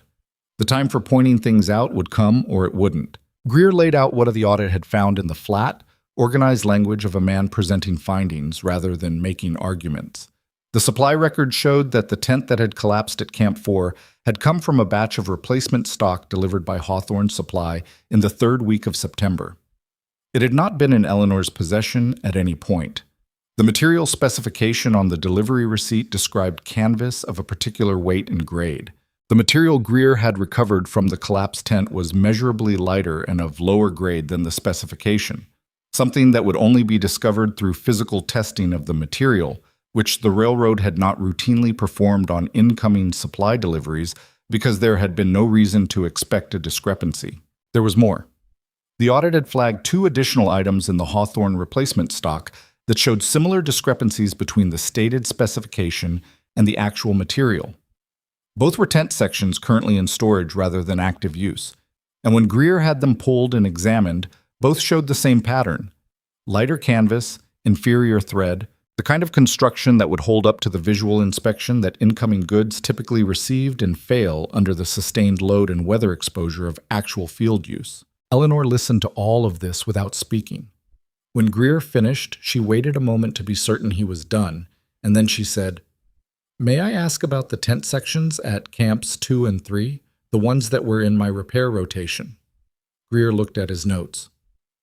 "Both camps have been using tents you worked on through the summer contract. Neither showed any issues in the storm." "Any of them," Eleanor said. Not a question. She knew the answer, but she wanted it said aloud, in this room, by this man with his audit records. "None," Greer said. Caldwell looked at Eleanor across the table. He had the particular expression of a senior man in an organization who has just discovered that something that should have been caught earlier was not caught earlier, and who is dealing with the layered irritation of that fact alongside the immediate question of what to do about it. "The situation with our supply contract and Hawthorne's material specifications is a matter we'll be addressing separately," he said. "I understand," Eleanor said. "Your contract with Northern Central is not in question," Caldwell said. "The work your operation has produced has been consistently within or above specification. The storm bore that out. Everything we can document is coming through your workshop held." "Everything," Eleanor said again. "Everything," Caldwell confirmed. "We'd like to discuss an expansion of your contract scope. The experience with the replacement supply has made the case internally for a more comprehensive repair-based approach to our field equipment." He paused. "Mr. Greer's audit suggests that over the remainder of the construction season, we've been absorbing costs from substandard replacement goods that a proper repair contract would have prevented." "I've been telling you that since Casper," Eleanor said, and there was something in her voice that was not quite sharpness, but was adjacent to it. The edge of a woman who has spent several months having a correct argument dismissed, and is now watching it be confirmed in the most avoidable way possible. She let it be there for a moment and then let it go because being right in a way that couldn't be acted on was its own kind of waste. "What would the expansion look like?" she asked. They talked for another hour. Eleanor had Davis with her, but she handled the conversation herself, because Davis, whatever opinions he had developed over the past months about Eleanor's competence, understood that this was her negotiation and stayed quiet with the professional discretion of a foreman who knows which conversations belong to him and which don't. By the time they rode back to the ranch, the expansion terms were roughed out well enough for Eleanor to begin planning, and she spent the ride doing exactly that in her head, mapping resources against the increased scope, identifying where she'd need to move quickly and where she had margin. "Well," Davis said when they'd ridden in silence long enough that his patience ran out. "Better than the original contract," Eleanor said. Davis turned this over. "How much better?" "Enough that we'll need to add workbench space and probably another 2 people. She looked at the road ahead. "I'd like your help thinking through the barn configuration for the expansion. You know the building better than I do." Davis rode for a moment with the particular expression Eleanor had learned to recognize as the face of a man updating an opinion he'd held for a while and finding the update uncomfortable, but not actually objectionable. "I've got some ideas about the north wall," he said. I'd like to hear them, Eleanor said. The news traveled across the valley in its usual way, fast, imprecise, accumulating detail as it went in the manner of something passing through multiple hands before arriving at its destination. What reached most people in the first wave was the broad outline. The tent collapse had not been caused by Eleanor's work. The railroad had confirmed it. Hawthorne's supply stock had failed the quality specification. The specifics about the audit findings and the material discrepancies took longer, arriving in fragments through different channels. The stockman's talk, the conversations at the Sweetwater General Store, the morning meetings at outfits that had been watching this situation develop with the attentive interest of people who had financial stakes in the valley's supply arrangements. Margaret Holloway arrived at Blackwood Ranch on a Saturday, not in her formal visiting capacity, but in a lighter buggy, with fewer preparations, the kind of call that said something rather than the kind that performed it. She sat in the kitchen with Eleanor rather than the parlor, which Eleanor took as a signal of something having shifted between them. Hawthorne's lost 2 accounts this week, Margaret said. The Aldridge outfit and Merriweather. Aldridge Sr. told Harold directly that he wasn't going to do business with a man who'd shipped inferior goods to an active construction site and then tried to let someone else take the blame. I didn't say that publicly, Eleanor said. You didn't need to. The audit said it, and Caldwell told Greer, and Greer is from Cheyenne, which means he doesn't owe anyone in this valley discretion about his findings. Margaret accepted the coffee Eleanor set in front of her. Hawthorne is saying it's been misrepresented, that the material specification discrepancy was a supplier error, not intentional. That may even be true, Eleanor said, in the narrow sense. Margaret looked at her. But he knew what he was buying. A man who's been in the supply business in this valley for 20 years knows what canvas costs at each grade level, Eleanor said. If you're paying supplier prices for heavy-grade material and the invoice arrives at light-grade pricing, you notice. The question is whether you query it or bank the difference. She drank her own coffee. I don't know which he did. I just know what arrived at the railroad camp. Is that a careful answer? It's an honest one, Eleanor said. I don't have the invoice records. Greer might. She set her cup down. It doesn't matter to me whether it was deliberate fraud or aggressive corner cutting. The result is the same, and the attempt to put it on my operation is the same regardless of what motivated the original decision. Margaret considered this. You're not angry. Eleanor thought about it. I was angry in October, she said, when it first happened, and I didn't know yet how it would come out. That was frightening in a way that made me angry. She paused. Now I'm mostly thinking about the expansion and the additional hires and what we need to do before the winter contracts start. You're very practical, Margaret said. My father's shop didn't leave room for extended anger, Eleanor said. There was always more work. Margaret smiled at that. A real one, not a social one. I came to tell you something else, she said. Vera Costello. She was part of the first visit here when we all came to assess you. I remember Vera, Eleanor said. Her husband has been complaining since August about tent repair costs on their upper pasture camp. They've been buying Hawthorne replacement stock. Margaret wrapped both hands around her coffee cup. She wants to bring the gear here. She was going to bring it in August, and her husband said no.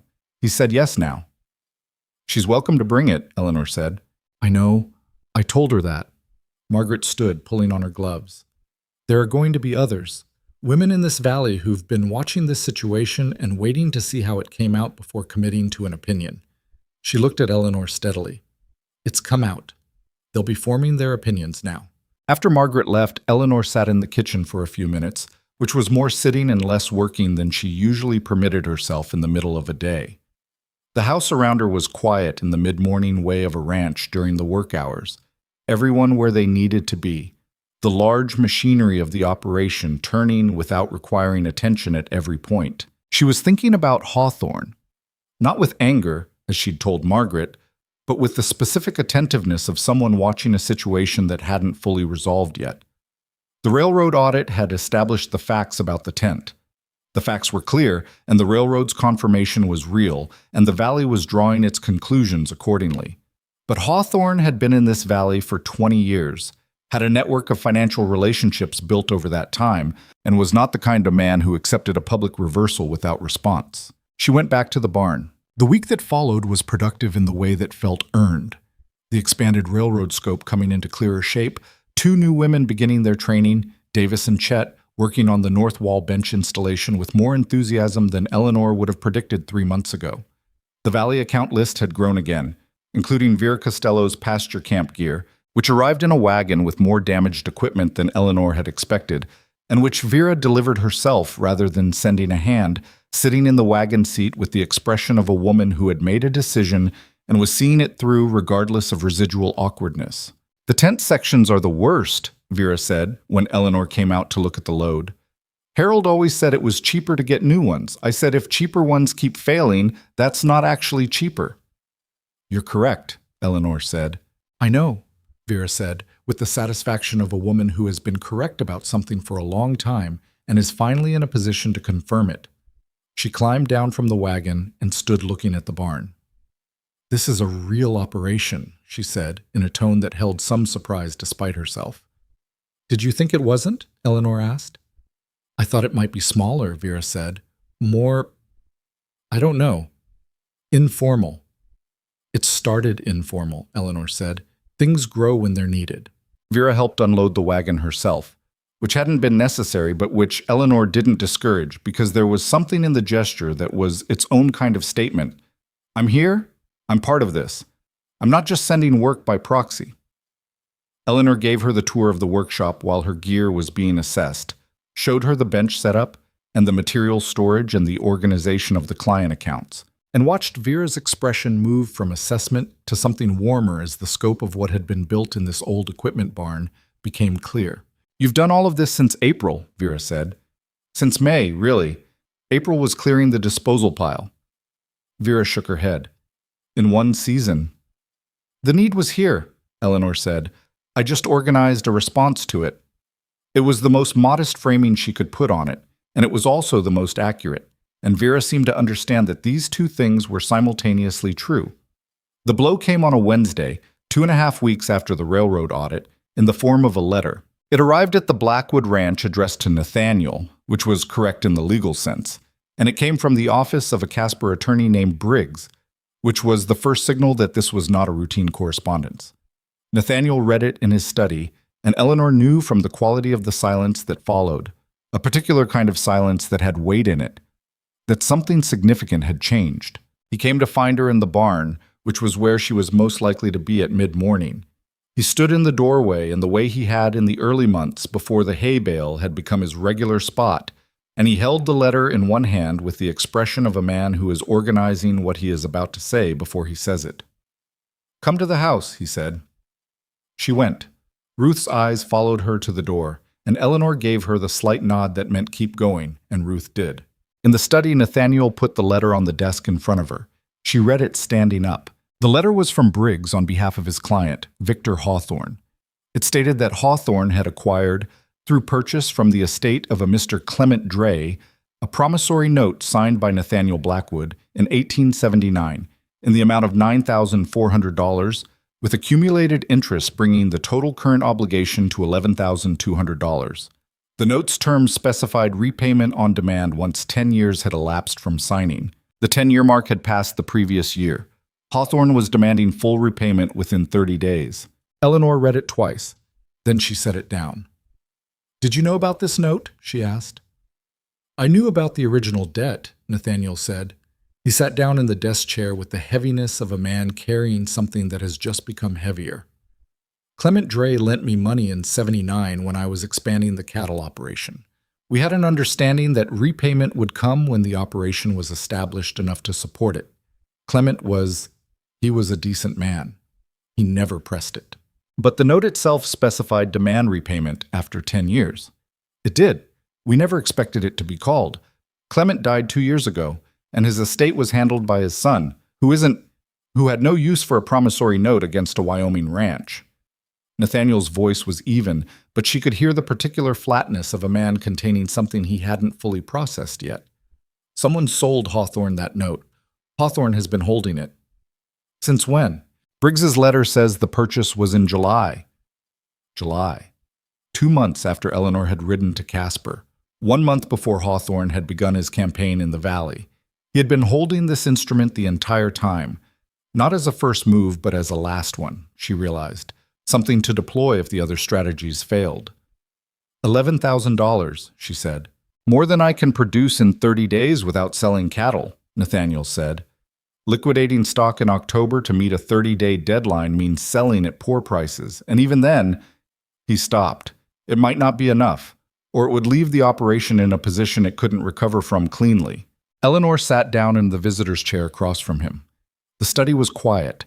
Outside, the October wind was moving the cottonwoods along the fence line, their remaining leaves making a dry sound against the gray afternoon sky. She was thinking, not about the catastrophe of it, she'd set that aside, the way she'd learned to set aside the distracting emotional weight of a crisis in order to see it clearly, but about the shape of it, the mechanism, the thing Hawthorne had built, and how it worked and where, if anywhere, it was less solid than it looked. The note is legal, she said. Briggs is competent. If Hawthorne bought it through proper channels and the original document is sound, it's legal. Nathaniel looked at his hands. I could contest the interest calculation. It's on the high end of what was standard in '79, but contesting it takes time and a lawyer, and even winning the argument only moves the number, not eliminates it.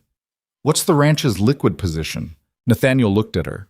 It was not, she understood, a question a wife typically asked.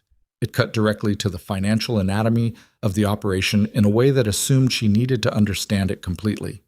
Tell me, she said. All of it, he told her. It took 20 minutes, and she listened without interrupting. And by the end, she had in her head a clear picture of Blackwood Ranch's financial structure. The cattle revenue, the land valuation, the operating costs, the existing obligations, the seasonal patterns of income and expenditure. It was a strong operation.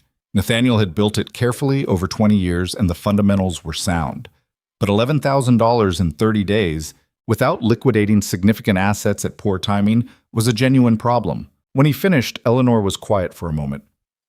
The workshop, she said. Nathaniel looked at her. The repair operation, she said. What is it currently generating?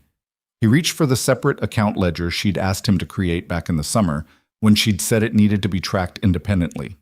He opened it and found the current figures. Eleanor looked at the numbers.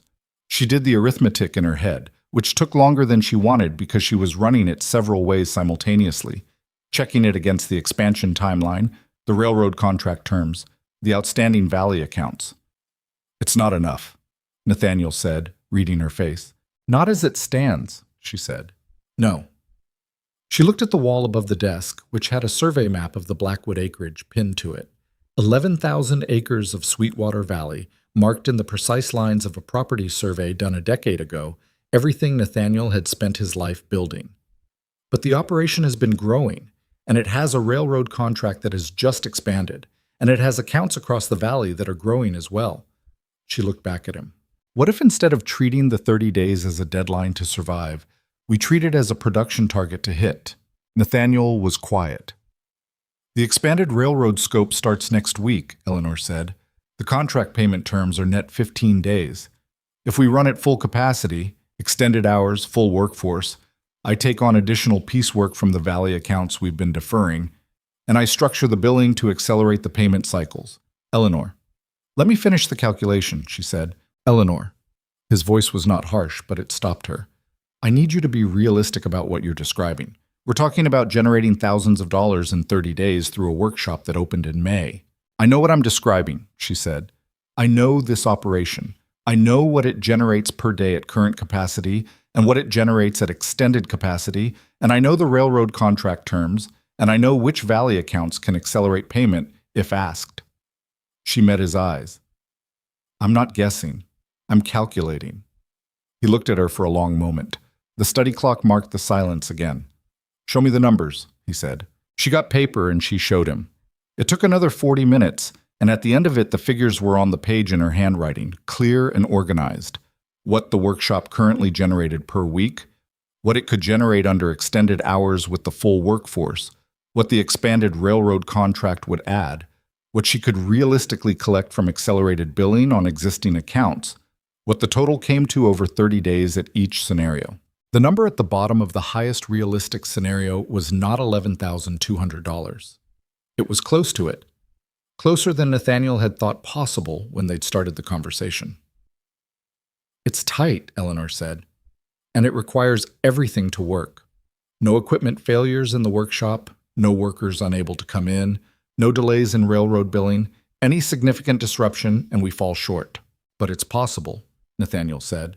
He was looking at the numbers the way he looked at cattle tallies, with the hard, realistic assessment of a man who had spent 20 years evaluating whether something that looked right on paper would hold up in actual conditions. "It's possible," Eleanor said, "if I start immediately." Nathaniel looked up from the page at his wife, who was sitting across his desk with paper covered in figures and the expression of someone who has just committed to something difficult and is already organizing the first steps of executing it. She looked tired. She'd been tired for weeks, the extended hours and the stress of the audit and all of it. And she also looked, he thought, more certain than anyone had a right to be in this situation, which was either a concerning sign or the most reassuring thing he'd seen all month, and he couldn't quite determine which. "What do you need from me?" he said. "Your word that you won't sell cattle or liquidate anything for 30 days, she said. "If I'm going to try to produce this number through the workshop, I need the cattle operation stable so the ranch's overall position doesn't shift while I'm working. You have it. And I need you to write to Briggs acknowledging receipt of the demand and stating that payment will be made within the 30-day period." She paused. "Not disputing the amount, not buying time through legal contest, just acknowledging that we intend to pay." Nathaniel frowned. "Why not contest the interest calculation? Even a week or two of legal delay." "Because I don't want a week or two of legal delay," Eleanor said. "I want the 30 days to run, and at the end of them I want to put the full amount in front of Hawthorne directly, with no legal dispute in progress, no partial payment, no request for extension. The payment is stated. In full. On time." She looked at him steadily. "I want him to have nothing left to work with." Nathaniel sat back in his chair. He understood what she was saying, not just the practical mechanics of it, but the meaning of it. The specific shape of the thing she was intending, which was not just to survive Hawthorne's move, but to answer it in a way that left nothing unresolved and no angle remaining for him to work.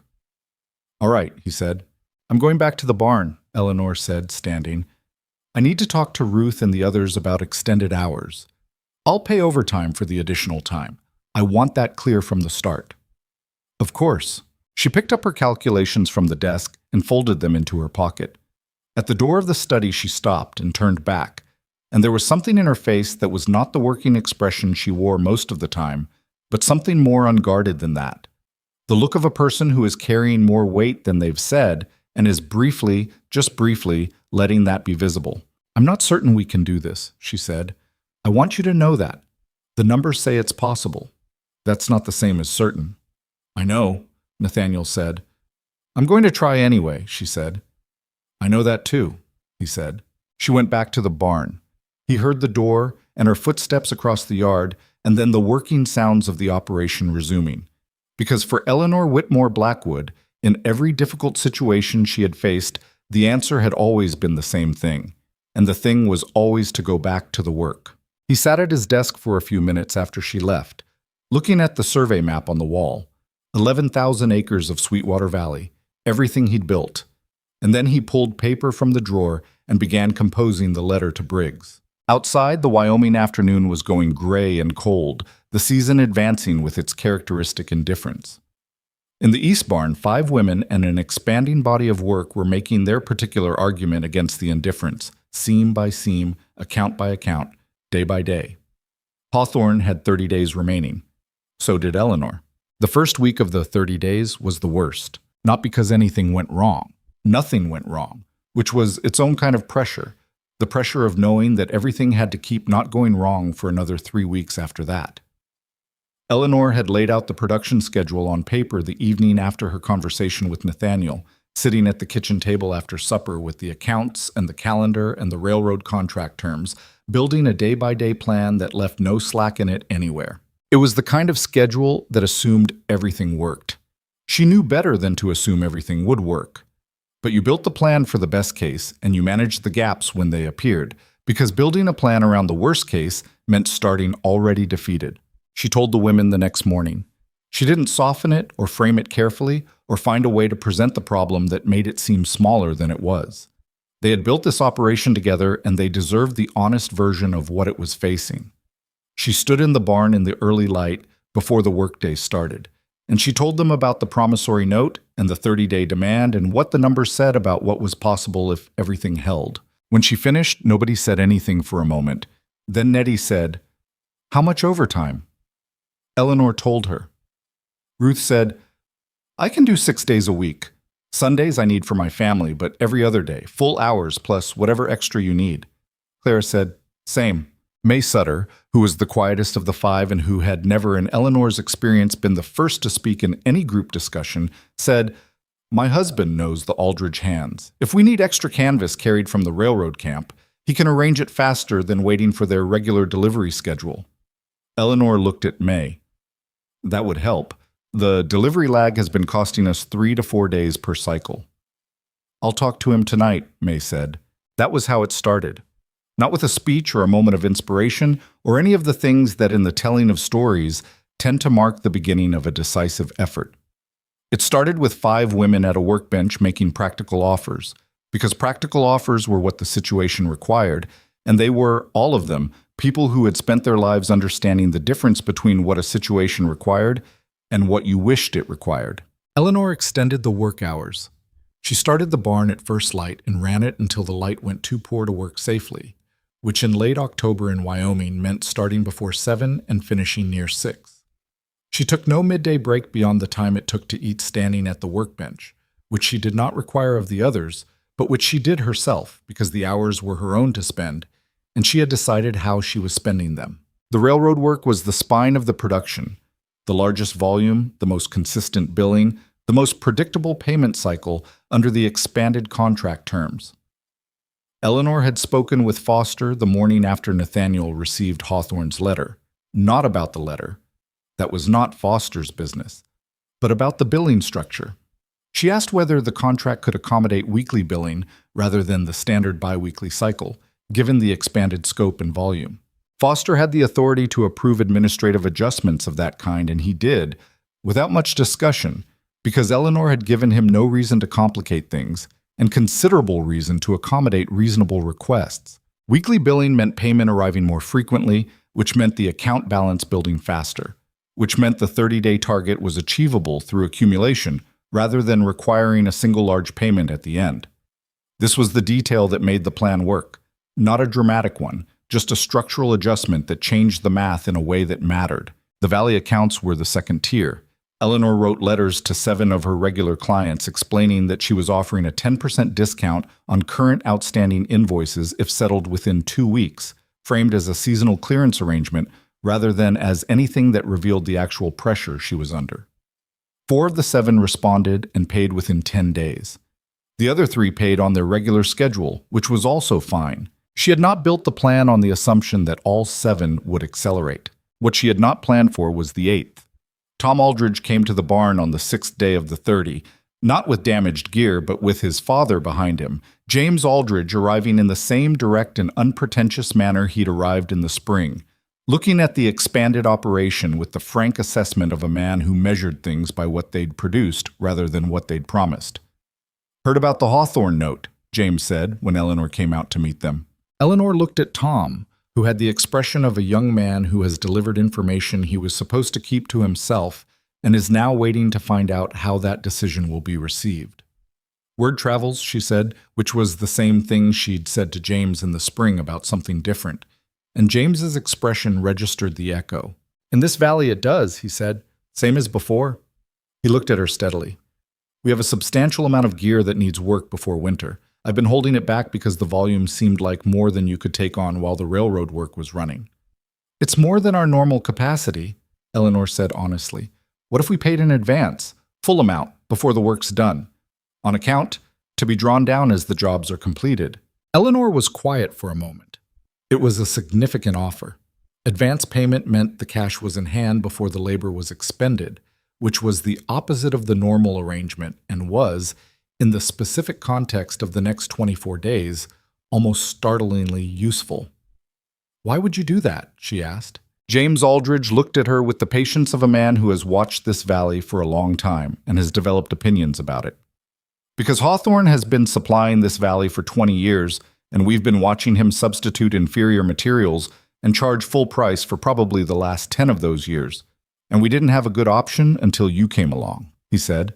And because what he did with that tent, whatever his exact intention, put blame on your operation that wasn't yours to carry, and some of the men in this valley understood that, and some of them let themselves be uncertain about it because uncertainty is easier than taking a position.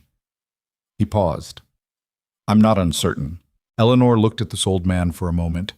There was something in his face that she recognized, the particular quality of someone who has lived long enough to understand that there are moments where a clear position costs something real, and who has decided the cost is worth paying. I'll take the gear, she said, and I'll take the advance. Thank you. James Aldridge nodded and went back to the wagon to start unloading. Tom stayed for a moment, looking at Eleanor with the slightly self-conscious expression of someone who has been tangentially responsible for something going better than expected. He talked about it for 2 days before he came, Tom said quietly. Coming here, making the offer. He doesn't usually take that long to decide something. What changed his mind? Eleanor asked. He said you rode 60 miles to Casper in a day to get to the railroad before Hawthorne could close the deal, Tom said. He said a woman who rides 60 miles in a day to put her case in front of the right person before the window closes is someone he wants on his side of a transaction. Eleanor didn't say anything to that. She went back inside the barn and put the Aldridge account in the ledger and added the advance payment to the running total. And the running total moved closer to the number she was building toward, and she went back to work. The days had a particular texture during those 30, compressed and repetitive, and each one slightly more tired than the last, the way sustained effort accumulates in the body, whether you're attending to it or not. Eleanor was sleeping 6 hours a night, which was less than she needed and more than she could increase without cutting into the work hours, and she was aware of the tiredness as a background condition the way you're aware of weather. It was there. It was real. It was something to account for rather than something to fix. Her hands ached at the end of each day in the specific way that heavy needlework produced, a deep ache in the web of muscle between thumb and forefinger that she'd lived with since her teenage years in her father's shop. She rubbed them out each night before sleep and started again each morning. Nathaniel watched the operation from the necessary distance of a man who had agreed to stay out of the way and was keeping his agreement at some cost. He appeared at the barn door in the evening sometimes, not to check on things, but, Eleanor thought, because the barn was where the activity was and he was a man accustomed to being close to what mattered in his operation. She didn't chase him away. She gave him the weekly running total when he asked for it, which he did every 4 or 5 days, and she watched his face as he looked at the numbers and drew his own conclusions about what they meant. You're ahead of the week 2 projection, he said, on the 14th evening. The Aldridge advance helped, Eleanor said, and the railroad billing cycled faster than I expected this week. Foster's office processed it in 4 days instead of 7. Is that reliable going forward? I'm not counting on it, she said. I built the remaining projection on the 7-day cycle. If it continues running 4 days, we have a cushion. Nathaniel set the ledger down. You've been doing this, Kay, building the conservative projection and working toward the better one, since the beginning. It's how you plan for things you can't completely control, Eleanor said. You figure out the worst version that's still survivable. You make sure you can survive it, and then you work as hard as you can toward the better version. Your father teach you that? My father taught me the canvas and the thread, Eleanor said. The rest of it I figured out when I had to. She looked up at him. He didn't have much patience for planning. He was an extraordinarily skilled craftsman and a fairly poor businessman, which is a combination that's more common than you'd think. I learned the craft from him, and I learned the business by watching what happened when no one was managing it. Nathaniel was quiet for a moment, looking at her in the lantern light with the expression she'd come to think of as his real one. Not the public face of the valley's largest landowner, not the slightly defensive manner he'd had with her in the early weeks when he'd been uncertain what he'd brought into his household, but the face of a man who was genuinely paying attention to someone he'd found unexpectedly interesting.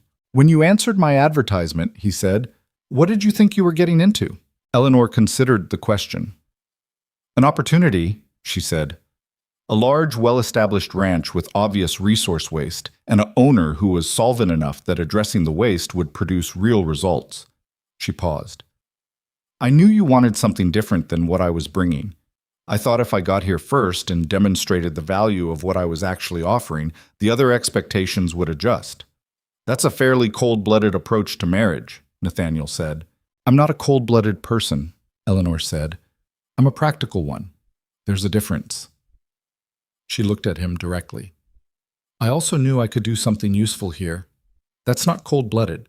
That's wanting your work to matter, wanting to be somewhere that you can actually do what you're capable of doing. She paused again, and something shifted slightly in her expression, just slightly, the brief exposure of something she normally kept closer in. I hadn't had that in a while.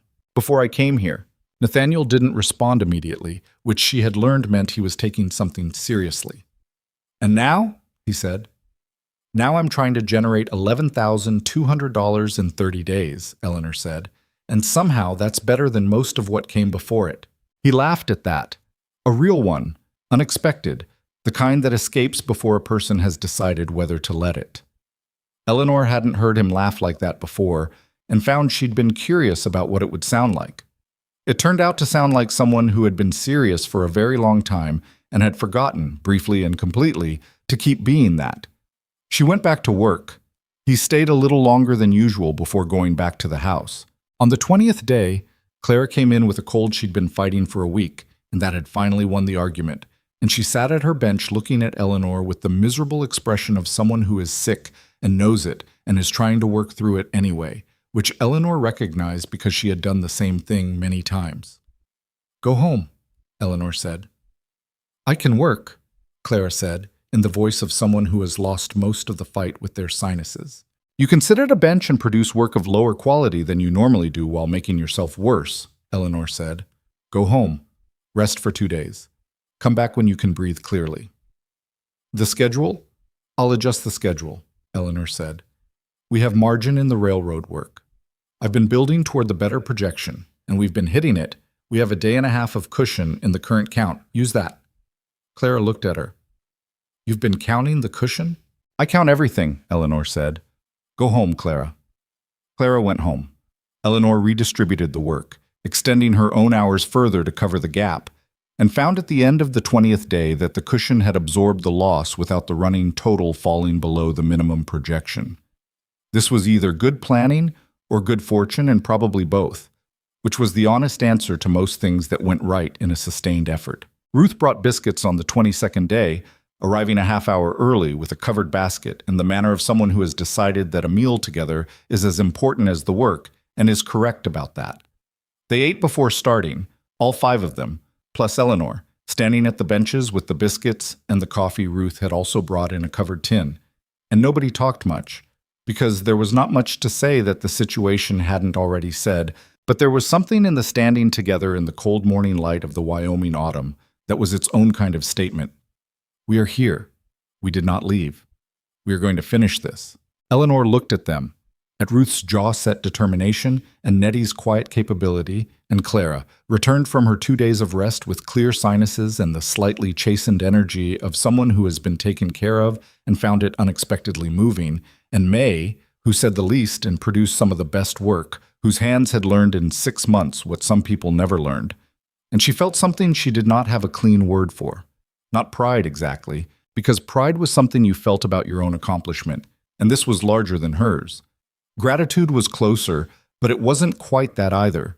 It was more like recognition, the particular weighty recognition of having been given more than you'd expected to find by people who hadn't been required to give it. Thank you, she said. Just that. Ruth looked at her. Don't get sentimental on us, she said. We've got 4 wagon covers due Friday. I know, Eleanor said. Eat your biscuits. The 28th day brought the final railroad payment of the month, and Eleanor sat with the account ledger in the evening and added the total. She wrote the number at the bottom of the page and looked at it for a long time. She called Nathaniel. He came to the barn, and she showed him the ledger open to the current page, the columns of figures building to the total at the bottom. He looked at it. He looked at it for long enough that Eleanor began to count the seconds, and stopped herself at 12 because counting seconds was not useful. "That's enough," he said. "It's enough," Eleanor said.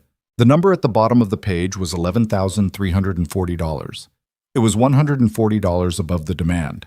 It was the result of 30 days of extended hours and careful billing, and the Aldridge advance and Foster's 4-day payment cycle, and Clara's 2 sick days that had cost them something they'd managed to recover, and May's husband and his connection to the Aldridge hands that had cut 3 days off the delivery lag, and 100 small decisions made correctly under conditions that didn't reward mistakes. It was also, and Eleanor understood this in the specific way that you understand things you've worked toward for a long time, not enough by itself.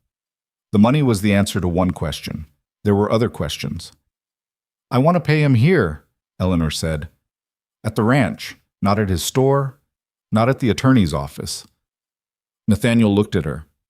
"That's unusual." "I know. I want witnesses. Not a crowd, but enough. Davis, Aldridge Sr. if he'll come. Foster if the railroad will send him." She met Nathaniel's eyes. "I want this done in a way that cannot be subsequently described as anything other than what it is. Full payment, on time, in front of people whose accounts of it will be believed across this valley." Nathaniel thought about it.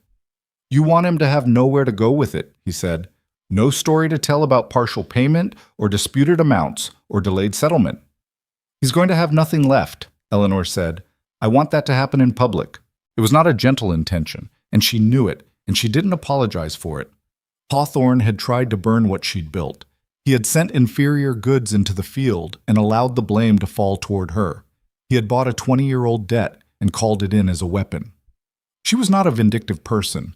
Vindictiveness required spending energy on someone who had wronged you that was better spent on your own work. But there was a difference between vindictiveness and consequence, and what she was proposing was consequence, delivered cleanly and with witnesses. Nathaniel sent the invitation to Hawthorne through Briggs, specifying the ranch as the location for settlement and the 30th day as the date. He asked Davis and James Aldridge, and Aldridge brought Tom, and Foster came from the railroad camp, which he hadn't been required to do, but which he apparently decided was worth the ride.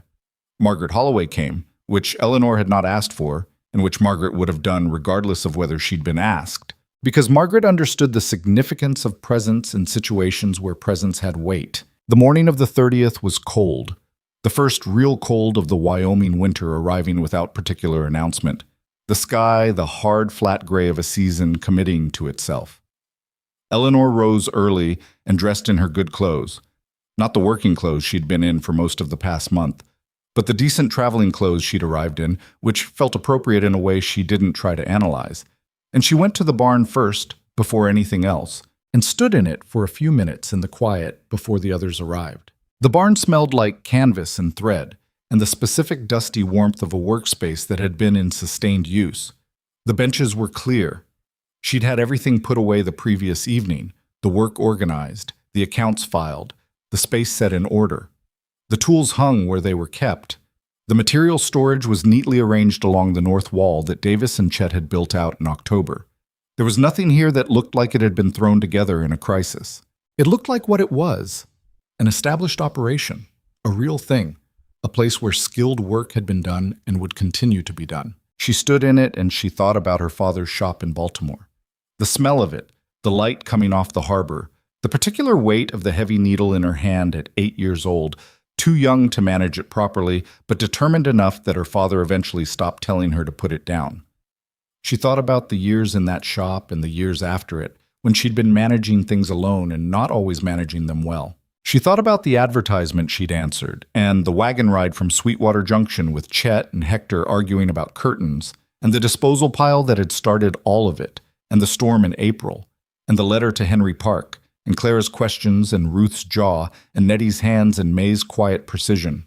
It had been, she thought, a very full 7 months. Hawthorne arrived at 11 in the morning in a good coat and with Briggs the attorney beside him, both of them in a hired buggy that said they'd come from town rather than from any property nearby. Hawthorne was a man Eleanor had never met directly, which struck her now as interesting. She had been managing the consequences of his actions for months without ever having been in the same room with him. He was older than she'd pictured, somewhere in his late 50s, with the ruddy complexion and solid build of a man who had spent decades being the most significant commercial figure in a small territory and had the physical bearing that came with it. He looked at the assembled group in the ranch yard, Davis and Aldridge Sr., and Tom, Foster in his railroad coat, Margaret in her good hat, Nathaniel standing with the still authority of a man on his own land, and he assessed it with the expression of someone who had expected something like this, and had decided that the calculation still ran in his favor. "Blackwood," he said, nodding to Nathaniel. "Hawthorne," Nathaniel said. "Thank you for coming." The civility was impeccable and entirely hollow, which was the appropriate register for this kind of exchange, and which everyone present understood. Hawthorne looked at Eleanor for the first time. She met his eyes and said nothing, because nothing was the right thing to say at this particular moment. "I believe we're here to settle an account," Briggs said, in the smooth, professional tone of a man whose entire function is to make transactions feel orderly. "We are," Eleanor said. She went to the barn, not running, not hurrying, just walking with the settled pace of someone who knows exactly where they're going. And she came back with the leather bank case she'd prepared the previous afternoon, which contained the account settlement, a bank draft for the full amount, confirmed cleared, drawn on the Blackwood Ranch account at the Sweetwater Bank, made out to Hawthorne in the exact amount specified in Briggs's original demand letter. $11,200. Not a dollar more, not a dollar less. The precise amount he had demanded. She handed it to Briggs rather than to Hawthorne directly, because the legal settlement was between the creditor and Nathaniel Blackwood in the technical sense, and she understood the forms well enough to observe them even in a moment like this. Briggs examined the draft, verified the amount, and produced the promissory note, which he handed to Nathaniel. The original document signed in 1879, 20-year-old paper that had traveled from Clement Dre's estate to his son to Victor Hawthorne, and now back to the man who had signed it. Nathaniel looked at it for a moment and then handed it to Eleanor, which was not a required part of the transaction, but which was a statement, and which everyone in the yard understood as a statement, and which Hawthorne registered with the particular stillness of a man absorbing a setback in public. Eleanor held the note for a moment. Then she folded it and put it in her pocket. "The account is settled," Briggs said. "It is," Eleanor said. Hawthorne looked at her. He had the expression of a man who has played his best hand and watched it produce the wrong result, and is now running the calculation of what comes next. Eleanor returned the look without aggression and without satisfaction. She was done with Hawthorne, not in the sense of having forgotten what he'd done, but in the sense that he was no longer the relevant question. He was a settled account. She had other work. "Mrs. Blackwood," he said finally. His voice was even. Whatever else Hawthorne was, he was not a man who fell apart in public. "You've been productive this season." "Thank you," Eleanor said. Something moved across his face. Not respect exactly, but the adjacent thing, the hard acknowledgement of someone who has measured an opponent correctly and found the measurement coming out different than they'd expected. He nodded once to the assembled group in general and turned back to the buggy. Briggs followed. They watched the buggy go down the ranch road and through the gate and out onto the valley road. And then James Aldridge said, in his characteristic direct manner, "Well, that's done." "That's done," Eleanor agreed. Foster shook Nathaniel's hand and then Eleanor's, which she thought he'd probably had to think about for a moment before deciding to do, and which she received as the genuine gesture it was.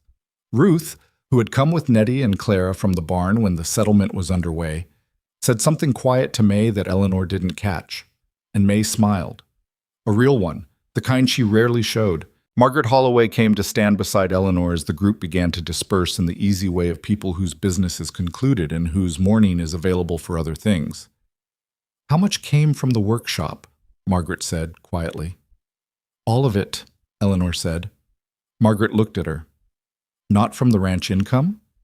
"Not a dollar," Eleanor said. "The cattle operation is unchanged. The ranch accounts are unchanged." She looked at the barn. "It came from there." Margaret was quiet for a moment. "You need to let people know that," she said. "Not as a boast, just as a fact. The valley should understand what happened here." "Word travels," Eleanor said. "In this valley it does, but," Margaret said, with the slight smile of someone completing a familiar exchange. After everyone had gone, Foster back to the camp, Aldridge Sr. and Tom to their ranch, Margaret in her buggy, the hands returning to their regular work, Eleanor and Nathaniel stood in the yard together in the cold November morning, the first real cold that had declared the season. And there was a particular quality to the quiet that followed the dispersal of a large event, the specific stillness of aftermath. "It's done," Nathaniel said. "It's done," Eleanor said. He was quiet for a moment. Then he said, "I want to tell you something, and I want to say it clearly so there's no question about what I mean." Eleanor waited. "When you arrived in April," he said, "I was looking for a specific kind of woman, someone who fit a specific kind of role, and you were none of that, in any way that I'd defined it." He looked at the barn. "What you've done here, not just today, not just the 30 days, but the whole of it, since April, is something I couldn't have done. It's not that I didn't have the resources or the space. I had both. I just didn't see it. The disposal pile, the seams, the radius of a failure." He paused. "I was running this ranch for 20 years and not seeing it.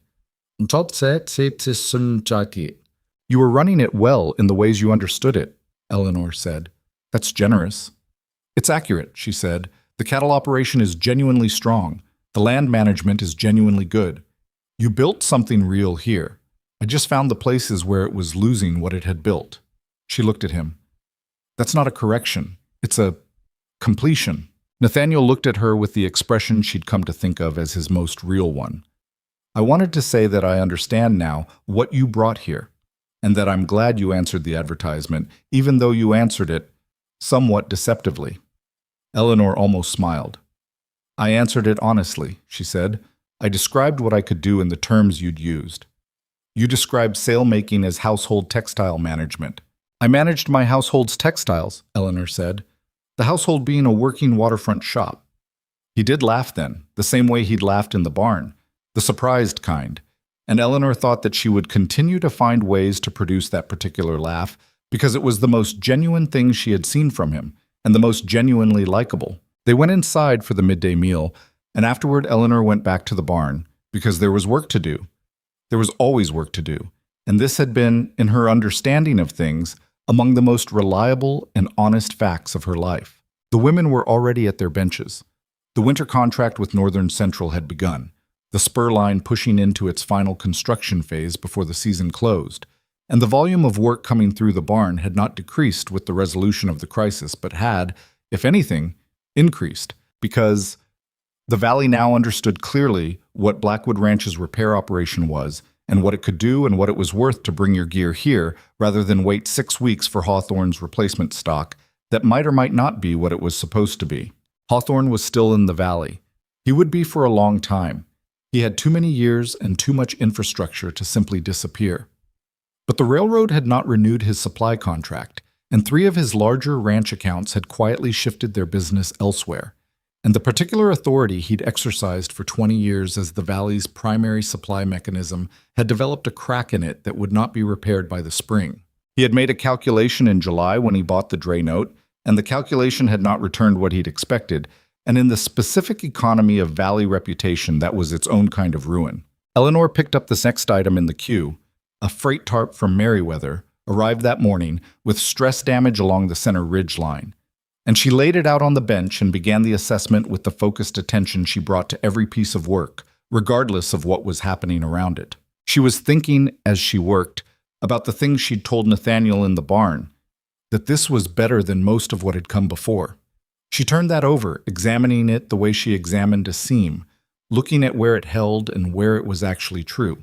It was true that she had spent a significant portion of her adult life doing work that mattered, without being in a position where the mattering was visible. The sail-making shop had been real, and the work had been real, and the skills had been real. And none of that had changed the fact that the work had been invisible in the specific way that skilled manual work performed by people without significant standing tends to be invisible, used and necessary, and entirely unacknowledged. She had spent years being good at something that no one who made decisions thought to account for. What had changed at Blackwood Ranch was not the quality of the work. She had always done the work to the same standard, because that was who she was, and you didn't do careful work for other people and careless work for yourself. That division didn't hold.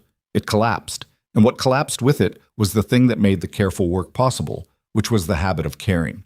She had always cared. The caring had not changed. What had changed was the scale of the consequences. Here, the work had consequences large enough to be seen. Here, a repaired seam was not just a repaired seam. It was a grain sack that didn't fail, a wagon cover that survived a storm, a tent that stood when the October wind came off the mountain with everything it had.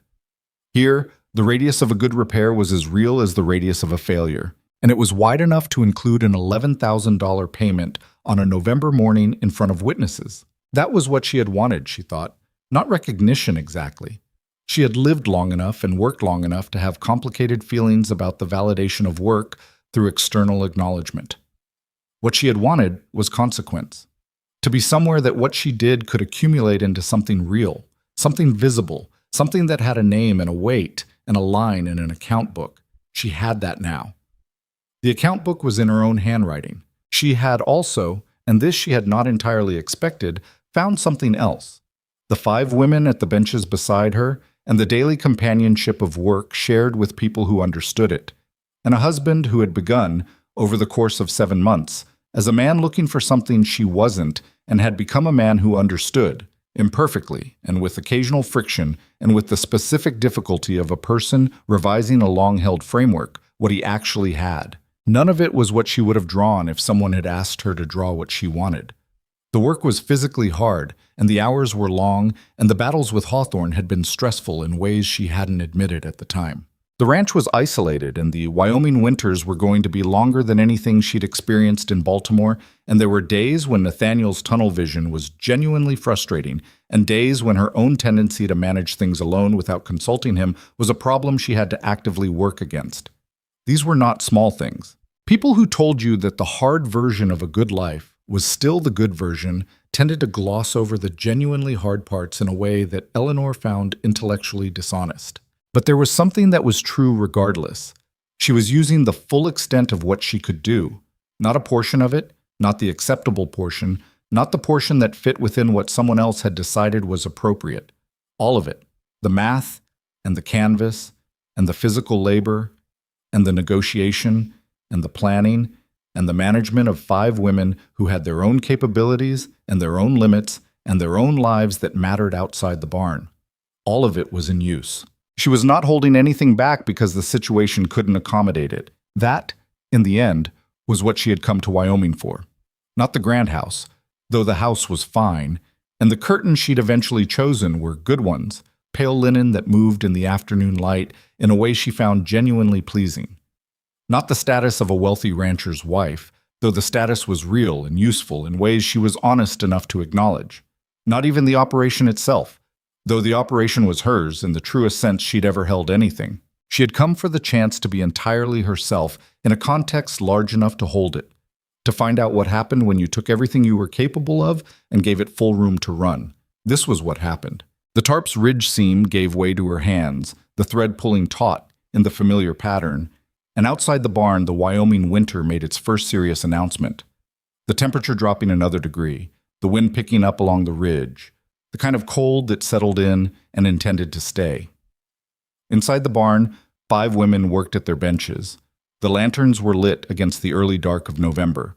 The work sounds were steady and known. Ruth looked up from a harness repair and said, without particular context, "We need more light thread in the second drawer. We're running low." "I'll order it tomorrow," Eleanor said. "Good," Ruth said, and went back to the harness. Eleanor stitched the freight tarp's ridge seam with the same hand she'd had at 8 years old, standing beside her father in a Baltimore waterfront shop, with a needle too large for her and a certainty too large for the room that she was going to learn to use it.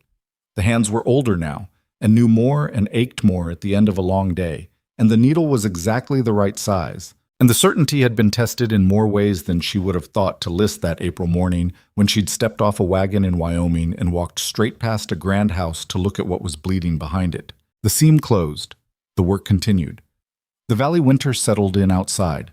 In the east barn of Blackwood Ranch, in the Sweetwater Valley of Wyoming, in the year 1887, a woman stitched canvas in lamplight and built, seam by stubborn seam, the thing she had always been building. Not an empire, nothing so grand as that, just the solid and particular satisfaction of a life used fully, by someone who had finally found ground solid enough to stand on and work that was large enough to matter, and people willing to stand beside her while she did it. That was enough. That had always been enough. It was only that no one had offered it before.